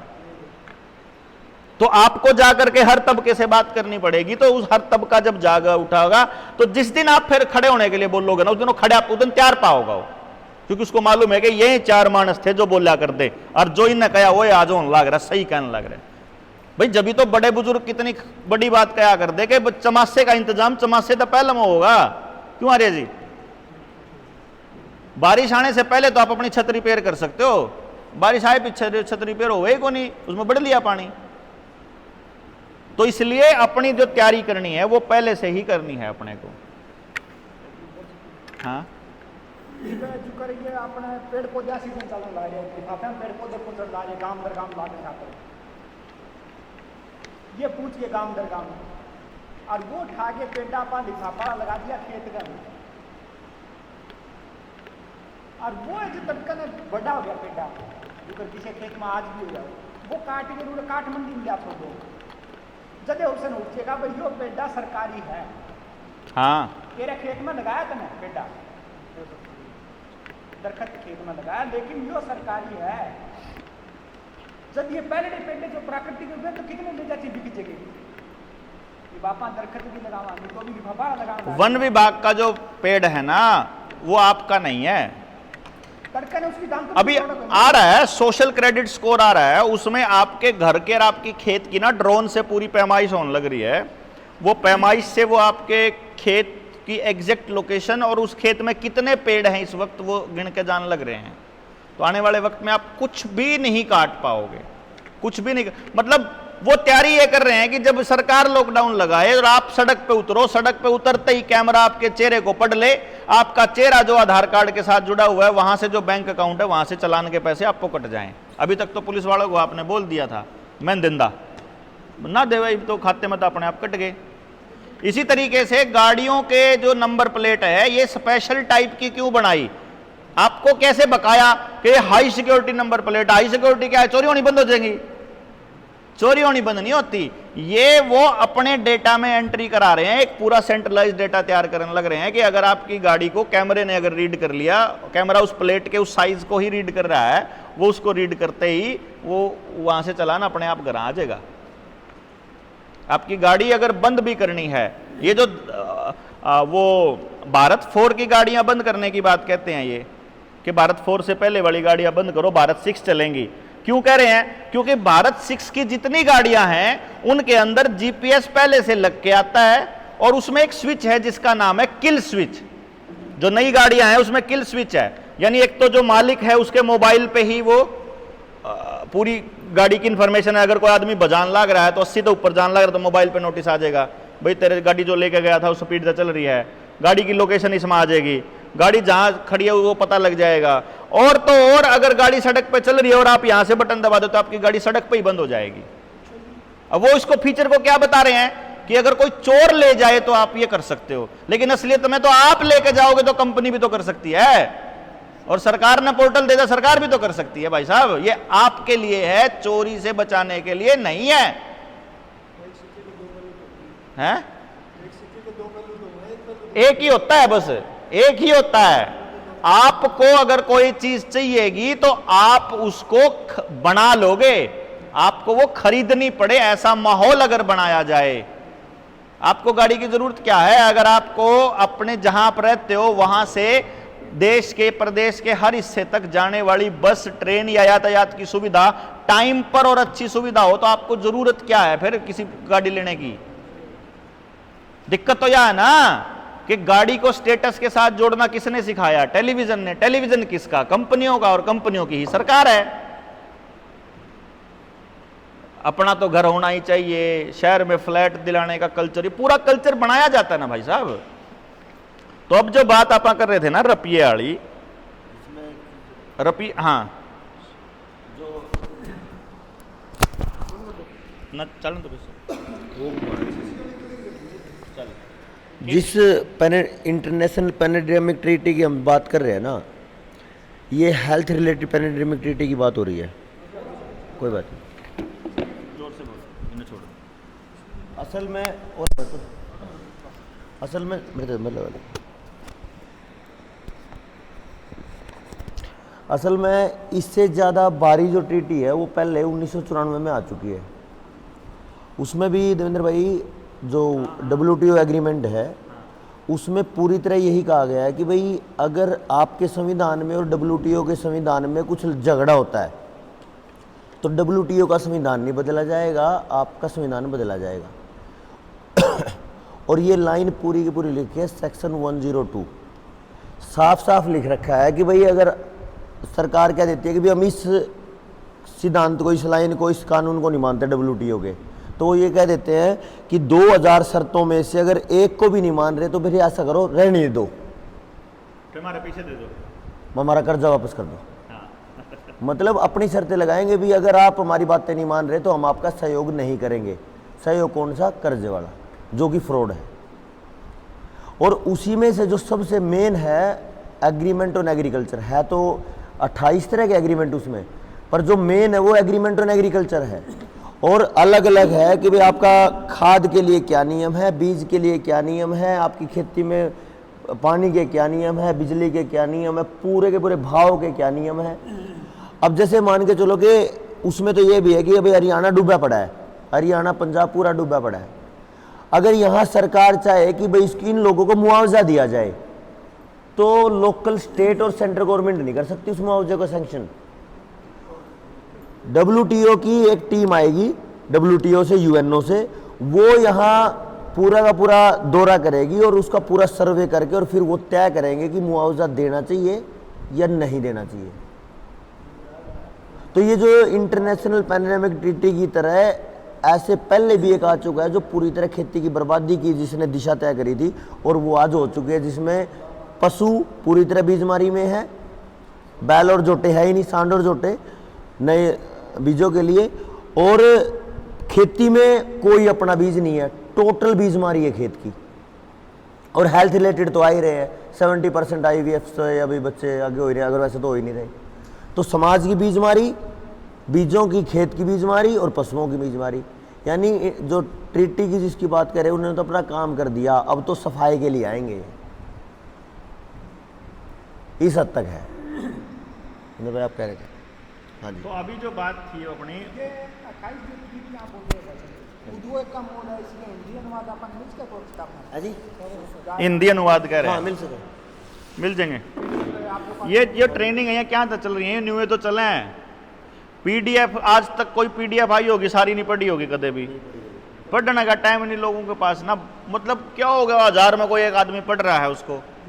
वो ट्रेनिंग एक बहाना है कि चलो कम से कम इस बहाने से आप बैठ के सुन तो लो इन बातें न, कि आपको भयानकता का तो पता चले। नहीं तो बहुत सारे लोग अभी 1 घंटे के लिए कहीं भाषण देने गए, 1-1.5 घंटे में कैसे बताएंगे इन सारी बातों को 1-1.5 घंटे में? फिर तो मोटा मोटा थोड़ा थोड़ा फेंकना पड़ा, कुछ न कुछ या भी फेंक दे, किसी का जो सी बात समझ में आओ उस पर रिसर्च कर लेगा अपने थोड़ी बहुत अपने आप।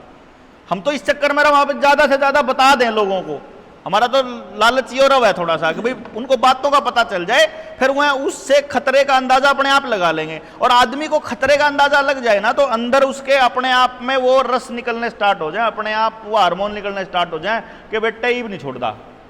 खतरे में तो हिंसक होता है ना, कोई भी जानवर हो या मतलब अटैकिंग मोड तभी तो आती है ना। तो आदमी ने पता तो लगे खतरे में है तू, तेरी अगली पीढ़ी खतरे में जान लग रही है। तो इसमें एक तो ये पॉइंट था, दूसरा था कर्जे वाला जो इस टाइम पे केसीसी के बारे में आपने पूछा ना कि भाई केसीसी वाले मामले में तो सिंपल फंडा है।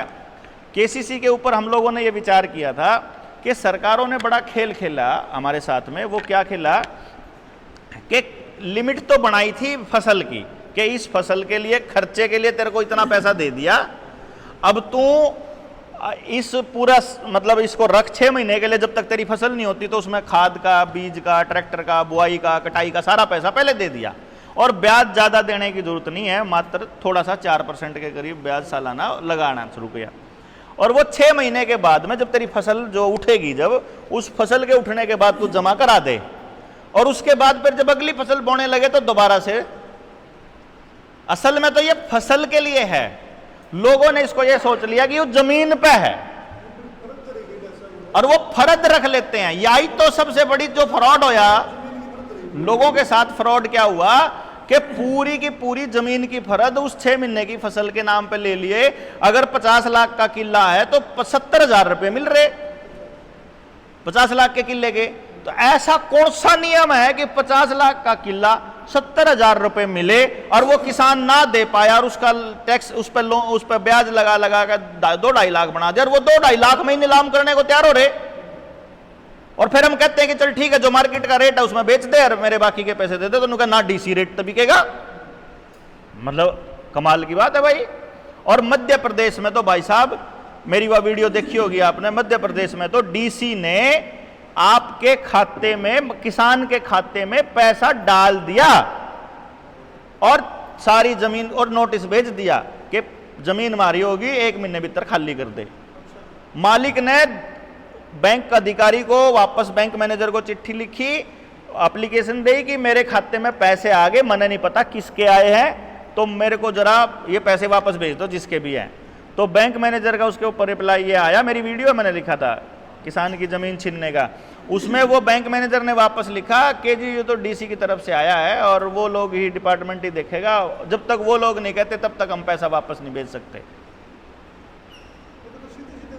तो गुंडागर्दी चल रही, जी भी तो रोड़ा हो रहा है और क्या हो रहा है, वो कोई भी कसर रही गुंडागर्दी होने में, मतलब भी कोई डाउट है गुंडागर्दी होने में। तो ये जो रपिए का जो खेल था ना, इससे बचने के लिए है, सीमा पार हो चुकी है। हाँ, तो जो केसीसी में हमने क्या किया कि अगर मान लो किसी का केसीसी है, जमीन की रेट ज्यादा है और थोड़ा केसीसी है, तो या तो उसका 1-2 तरीका निकाला कि 5-6 किसान लोग मिल करके एक कंपनी बना लो। देखो कमाल की बात क्या है, आपने बैंक से कर्जा लिया 10 लाख रुपया, आप नहीं दे पाए, आपका सिबिल खराब हो जाएगा, अगली बार आपको कोई ब्याज, कोई लोन जो है बैंक नहीं देगा। अगर किसान ने किसान क्रेडिट कार्ड लिया, उसमें जमीन ज्यादा रेट थी, थोड़ा सा कर्जा लिया और वो भी नहीं दे पाया, तो उसका भी सिबिल खराब हो जाएगा। लेकिन अगर अडानी जो है वो 10,000 करोड़ रुपए अगर नहीं दे पाया तो उसका सिबिल खराब नहीं होता, उसको अगली कंपनी के लिए फिर से बैंक लोन दे देता है, क्योंकि उसका लोन जो है वो आदमी ने नहीं लिया था, वो कंपनी ने लिया था। तो लायबिलिटी कंपनी की है, तो कंपनी डूब गई तो डूब गई, कोई बात नहीं, अगली कंपनी खोल लो। तो अब हम किसानों की ही किसान कंपनियां चालू करेंगे। मान लो किसी का 5 एकड़ है, किसी का 3 एकड़, किसी का 2 एकड़, तो 10 एकड़ हो गए। इसी रेशो में 50%, 30% और 20% की रेशो में आप कंपनी खोल लो, 3 किसान मिलके। अब अपनी जितने भी खाद दवाई ले आओ उस कंपनी के जरिए लेकर आओ, जितना भी बेच का हो उस कंपनी के जरिए बेच का हो। ऑर्गेनिक के नाम पे जितने भी सेल चल रही है उसमें लगभग 1-1.5-2 करोड़ रुपए तक जो है वो कोई टैक्स नहीं है, ठीक है ना। तो वो अपनी कंपनी के जरिए करो, उस कंपनी के जरिए ही सारा का सारा लेन देन करो। जब कंपनी में लेन देन होना स्टार्ट हो जाएगा तो बैंक वाले कंपनी को लोन देना स्टार्ट कर देंगे। हाँ, जो लोन वाले ना, फसल के पैसे अगर देखो किसान से कंपनी खरीदेगी, वह कंपनी किसान को पैसे दे देगी। तो जो अब कंपनी बेच रही है अगर आड़ती को या किसी को भी बेच रही है, कंपनी ऐसे थोड़ी बेचेगी, फिर कंपनी तो वैल्यू ऐड करके बेचेगी। हमारी कंपनी का खासियत क्या होगी, वो कभी भी वो किसी भी अनाज को, किसी भी प्रोडक्ट को वो ऐसे नहीं बेचेगी। अगर टमाटर है तो टमाटर को सुखा करके उसका पाउडर भी बनाया जा सकता है, टमाटर को टमाटो सॉस भी बनाई जा सकती है, टमाटर को छांट के बढ़िया वाला छोटे वाला जैसे ये अडानी करें वो भी कर सकती है। कंपनी तो अपना वेयर हाउस भी खोल लेगी गांव में, कौन नाट देगा अपना जो सबते गांव का वेयर हाउस होगा। तो ना दो परमिशन, ना दो। मध्य प्रदेश में इतना बड़ा गेम खेल रहा है मध्य प्रदेश सरकार ने, किसानों को कह दिया तुम अपना स्टोरेज हाउस बना लो। किसानों ने पैसे लाल का अपने स्टोरेज हाउस बना लिए, बाद में परमिशन दी अडानी और अंबानी को, किसान को दी नहीं किसी को भी परमिशन।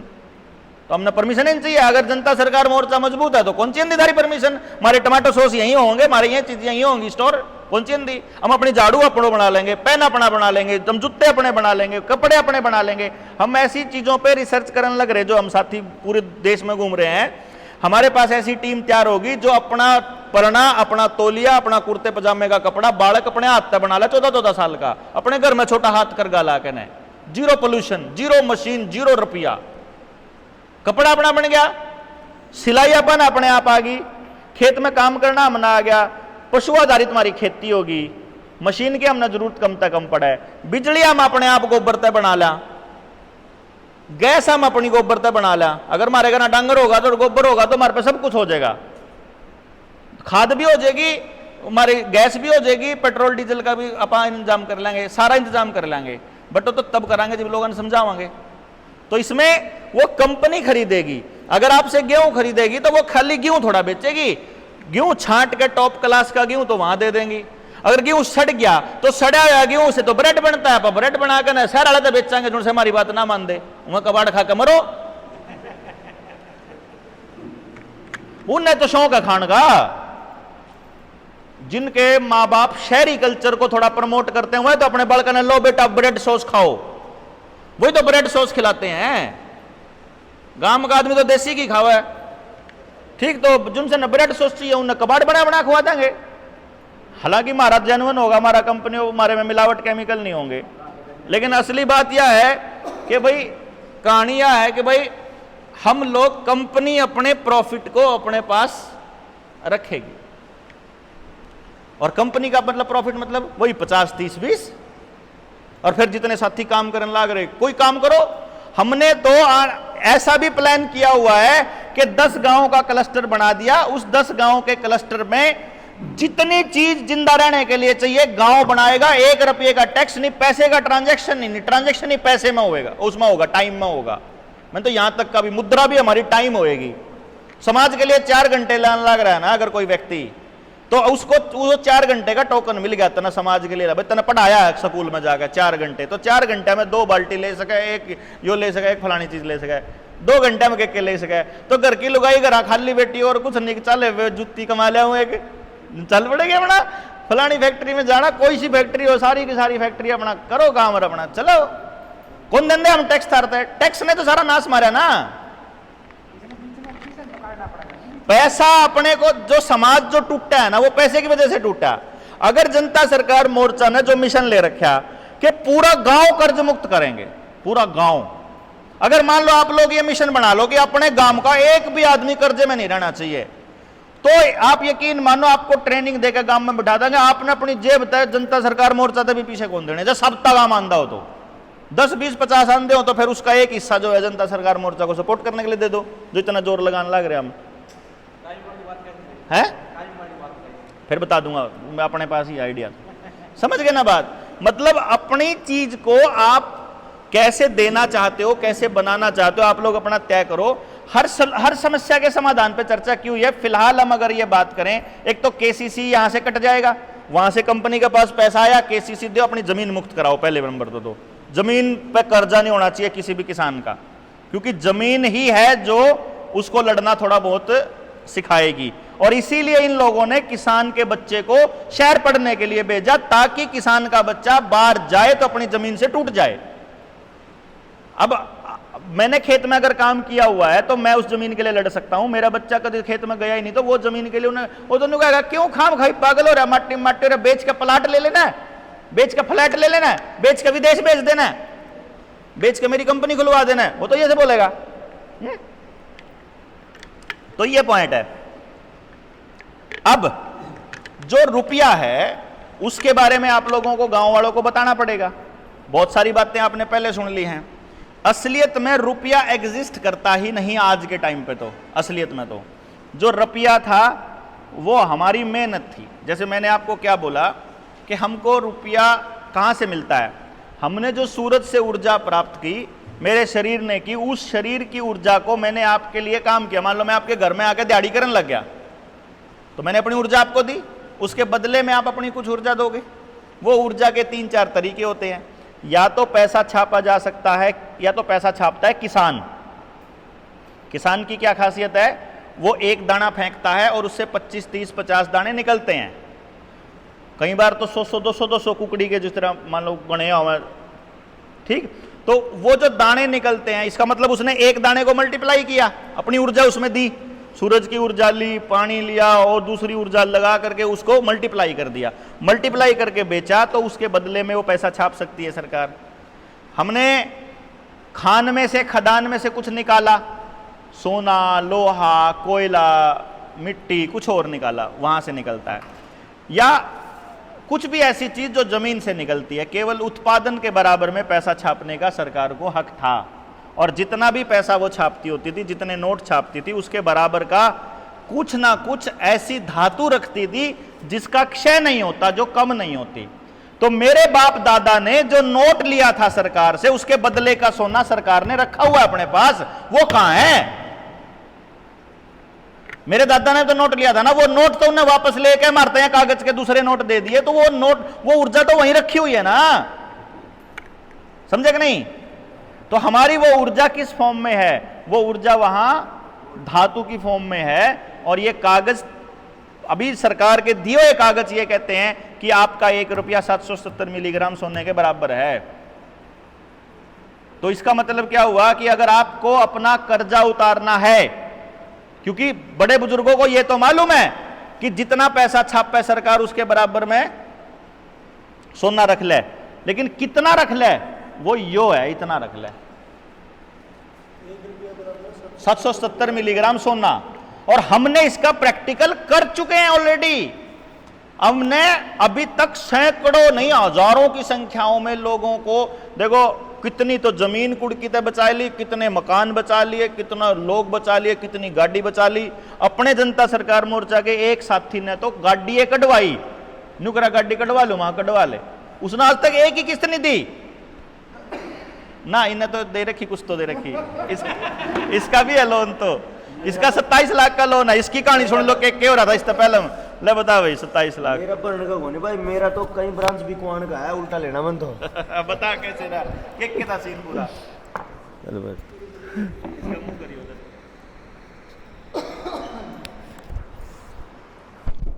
मेरे 2-3 लोन है। एक तो है पर्सनल लोन 3.5 लाख का, एक प्राइवेट कंपनी का जो प्राइवेट फाइनेंसर है।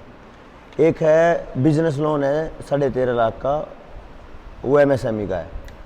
और एक 2 लोन थे, टॉपअप लोन और ये कार पे ही दोनों थे, वो लगभग थे 12-13 लाख के होते। तो तीनों के कागज़ लगा दिए हैं। जिसके पास भी कागज़ गए हैं वही बैंक चुप है। जबकि ये बात हम सब जान रहे हैं कि भाई बैंकिंग एक ऐसा सिस्टम है जो पूरी दुनिया को चला रही है। ये पैसे के दम पे मिल रहा है, पैसे के दम पे न्याय भी बिक रहा है, पैसे के दम पे वकील भी बिक रहे हैं, पैसे के दम पे सब बिक रहा है। और उसी पैसे के दम वाला जो मतलब उसका मालिक है जो बैंक, वो हजारों की टीम रखता है, सैकड़ों की टीम रखता है वकीलों की, लेकिन ऐसा क्या है कि जैसे हमारे कागज जा रहे हैं और वहां से एक कागज का टुकड़ा भी नहीं आ रहा है। पहले बैंक धमकी दे रहा था कि भाई मैं तेरा घर नीलाम करवाऊंगा, आज वो बैंक कह रहा है कि यार एक बार आके मिल तो ले। मैंने उसको सीधा सीधा मैसेज कर दिया, आप पढ़ लेना। मैंने उसको ये बोल दिया कि भाई मेरी जो ज़मीन है वो 20 लाख की है और मैंने देने केवल 9 लाख रुपए हैं। 12.5 में से 12.5 लाख का लोन है, 3 लाख रुपए सब्सिडी है, तो 9 के आसपास देने हैं, 35% सब्सिडी। ज़मीन 20 लाख की है, यानी मेरी प्रॉपर्टी 20 लाख की है, देने मैंने 9 है। तो वैसे ही तुम तो सिक्योरिटी में हो, अगर मेरे कागज़ गलत है तो नीलाम करवा दे, नहीं तो जवाब दे दे। उनको सांस नहीं आ रहा। और इतना खुल के सीधा अटैकिंग मोड में कहने के लिए तो फिर कागज़ों में दम चाहिए, नहीं तो नाश नहीं हो जाएगा। घर है एक छोटा, हाँ वो चला जाओगा फिर। तो इसमें इतना दम निकला कि फिर अब मेरे इस केस के बाद भाई साहब ने आपने भी लगाया था, इनका भी कोई जवाब नहीं दे रहे, किसी का नहीं आया जवाब। सबसे कमाल की बात तो ये रही कि एक तो सर 150 करोड़ से ऊपर का है ना, 165 करोड़ का, 168 करोड़ का, जो किराए पे चला गया था मालिक, एक बिजनेसमैन जो इतनी बर्बादी के बाद किराए पे रह रहा था, पागलों की तरह रह रहा था, आज वो ये कह रहा है कि पहले तो बैंक मेरे पास नोटिस चिपकाते थे, अब मैं बैंक को नोटिस चिपकाऊंगा। 2 कुड़कियां रुक चुकी हैं। एक मंडी गांव है इसराना में, उन्होंने तो पूरे गांव ने इकट्ठा होकर उसका ताला ही तोड़ दिया जो बैंक सील करके गया था प्रॉपर्टी को, और बैंक वालों को सांस नहीं आ रहा। ये तभी संभव है जब हम अपने, जिनको ये कह रहे हैं कागजों के दम पे, तो कागज भी साथ में, और फिर दम के दम पे भी, जितना दम हमारे में होगा हमारे साथियों में होगा उतना दम के हिसाब से कर ले।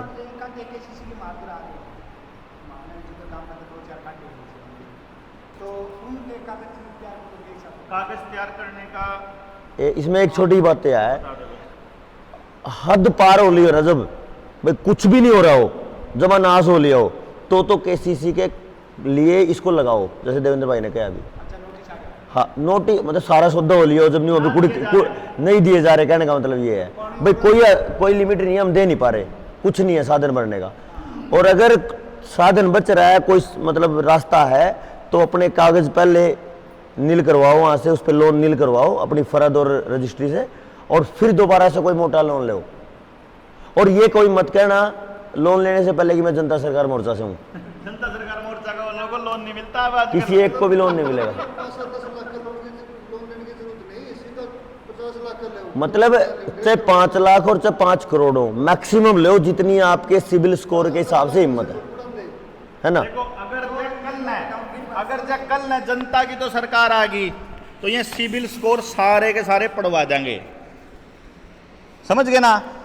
और जब इनकी सरकार रही तो फिर जितना इस जीवन में ले सको ले लो भाई, नहीं तो क्यों फिर थोड़े खातर सिविल क्यों खराब करो, है कि नहीं। तो एक बात जुकर आपका तो एक तो जुगलान के बेचे थे आपने स्टेटमेंट बेची थी, तो वे क्या एक दिन में जुकर आप कागज करके, कागज आप सुनील के पास भेज दो, मेरे पास भेज दो, मेरे दौर भेजो तो मेरे दौर बता दियो कौन से हैं कागज, मैं बता दूंगा, कागज तैयार होगा आ जाऊंगे उनके। लोन अकाउंट की स्टेटमेंट, मतलब खाम खाई फोन करने की जरूरत नहीं है। मेरे दौरा कितना करा था फोन, मेरे दौरा एक जना था 2.5 साल का ना, एक साथी था, वो मेरे तेन कहे कि मेरी लोन की समस्या है। मैंने उसने कहा अपना नाम बताओ, अपना नाम बतावे नहीं आए हैं, और वो फोन पे फोन करी जाओ, मैं करूँ फोन मत करा कर। तो उसने मेरे द्वारा मैसेज करा कि आप फेक हो क्या। तो मैं बोला रे भाई तन्ने के लेना इस बात का, मैं फेक हूँ असली हूँ के हूँ, तने समस्या है वो समस्या बता दे, फोन क्यों करने लग रहा है यार तू अपने कागज भेज सीधे और मैंने बता उसका क्या करना। देखो कागज मेरे पास आ गए और उसका करना क्या है वो तो आप ही बताओगे ना। उस कागज का एक एनु भेज दिए, कोई कागज फोटो खिंच भेज दे, फोटो भरे पड़े यार फोन में, फोटो आगे पीछे कौन करेगा। पीडीएफ बना के भेजो आप, पीडीएफ को आराम से आदमी खोल के आराम से पूरा सीरीज में पढ़ ले, प्रिंट आउट निकालना हो तो इजी हो जाए। पीडीएफ फॉर्मेट में भेजना, एक तो लोन अकाउंट की स्टेटमेंट, और बैंक का नोटिस आया हो तो नोटिस, ना आया हो तो नोटिस रहने दो, और उसमें लिख तो दो कि मैं कर्जे दा परेशान हूं, मेरा पेंडा छटाओ, कुछ बताओ तो सही उसका करूंगे, मैंने थोड़ा चेक करता फिरूंगा लोगों के कागज। तो एक बात और बताओ जो है ना? आपको तो ये पूछ ली, हाँ, तो फिर आप कागज भाई कागज तैयार होगा, उसके पास बंदे के पास कागज पहुंच जाएगा, उस कागज को किस किस को भेजना है, किसको आवेदन करना है, क्या करना है, वो सब जब आएगा मैसेज तो उसको बंदे को बता दिया जाएगा। उसको सिंपल हमने इतना ही बोला है कि इस लोन की प्रक्रिया में हम जब आपका साथ दे रहे हैं और आपके सारे लोन से जब आपका घर, देखो अगर रोज बैंक वाले आपके घर आ रहे हैं और आपके घर प्रेशर है, तो भाई इसका मतलब आप किस्तें पे नहीं कर पा रहे हो, या उससे ज्यादा जरूरी चीज पे आपको फोकस लाए कि भाई आप वहां लगा दो, ये तो फंस लिया तो फंस लिया ही, इससे तो मैं निकलने वाला हूं नहीं। क्योंकि इतना तय है, जो व्यक्ति एक बार क्रेडिट कार्ड के और लोन के चक्कर में फंस गया, वो समझो फंस गया, वो नहीं निकल सकता किसी हालत में भी।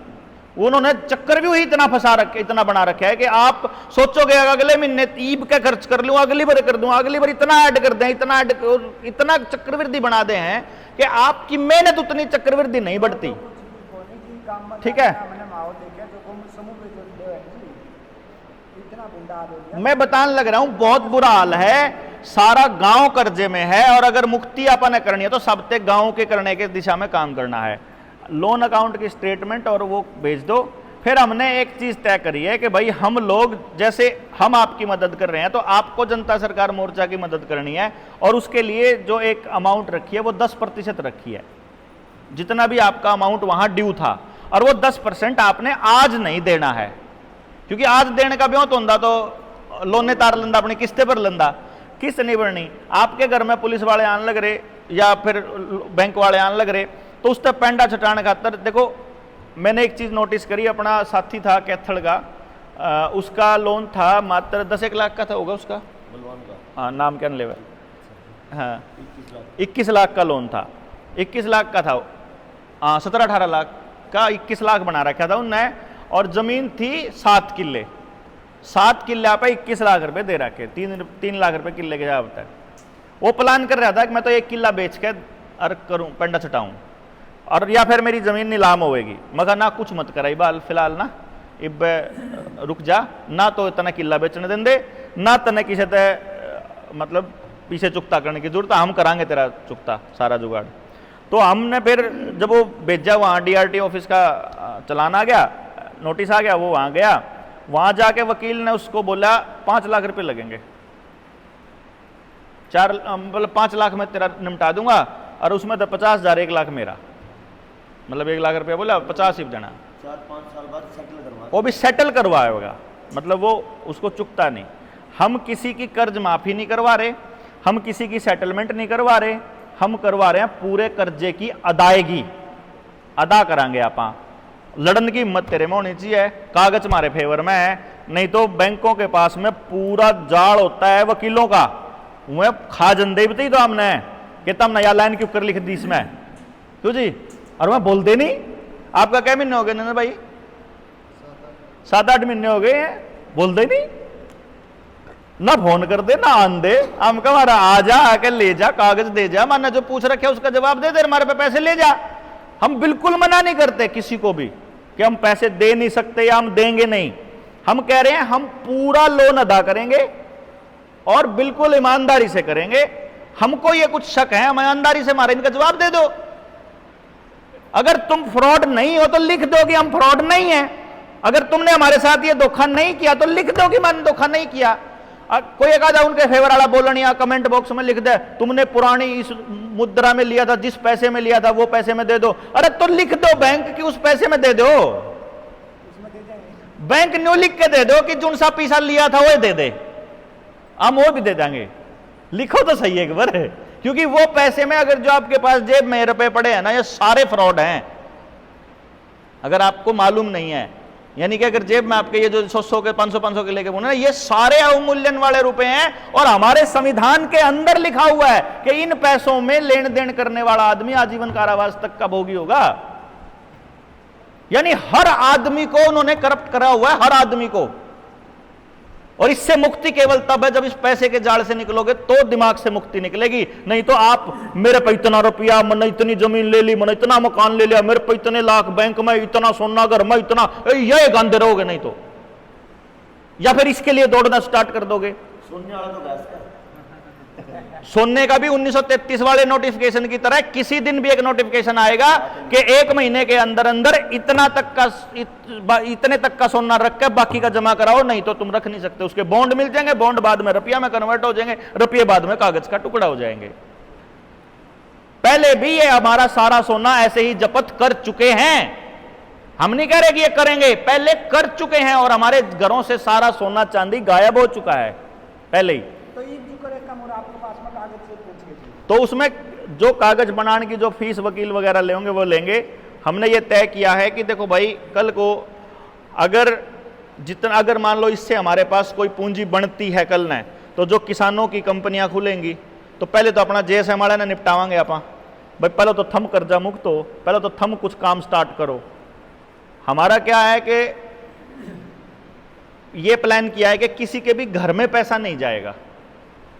जो साथी, खास तौर पे जो साथी इसको संभाल रहे हैं, जो साथियों ने शुरुआत करी है, जो साथी उन्हें लेकर आए हैं, उन साथियों ने जिन्हें इसका पूरा खेल पता था, हमने पता था कि हम इससे लड़ाई लड़ेंगे, तो उनकी जेब में पैसा नहीं जाएगा किसी के भी, ठीक है। और बाकी समाज के लिए यूज हो रहा है, समाज का पैसा है। 10% इसमें फीस जमा करवानी पड़ेगी। अरे भाई वो 10% टोटल है। जब उस पर 10% का ब्योत होता तो पहले दिन वो अपनी किस्तें दे लेंदा ना। जो उसके बनाने का जो खर्चा वकील लेगा वो अमाउंट के हिसाब से खर्चा बोलते हैं वो।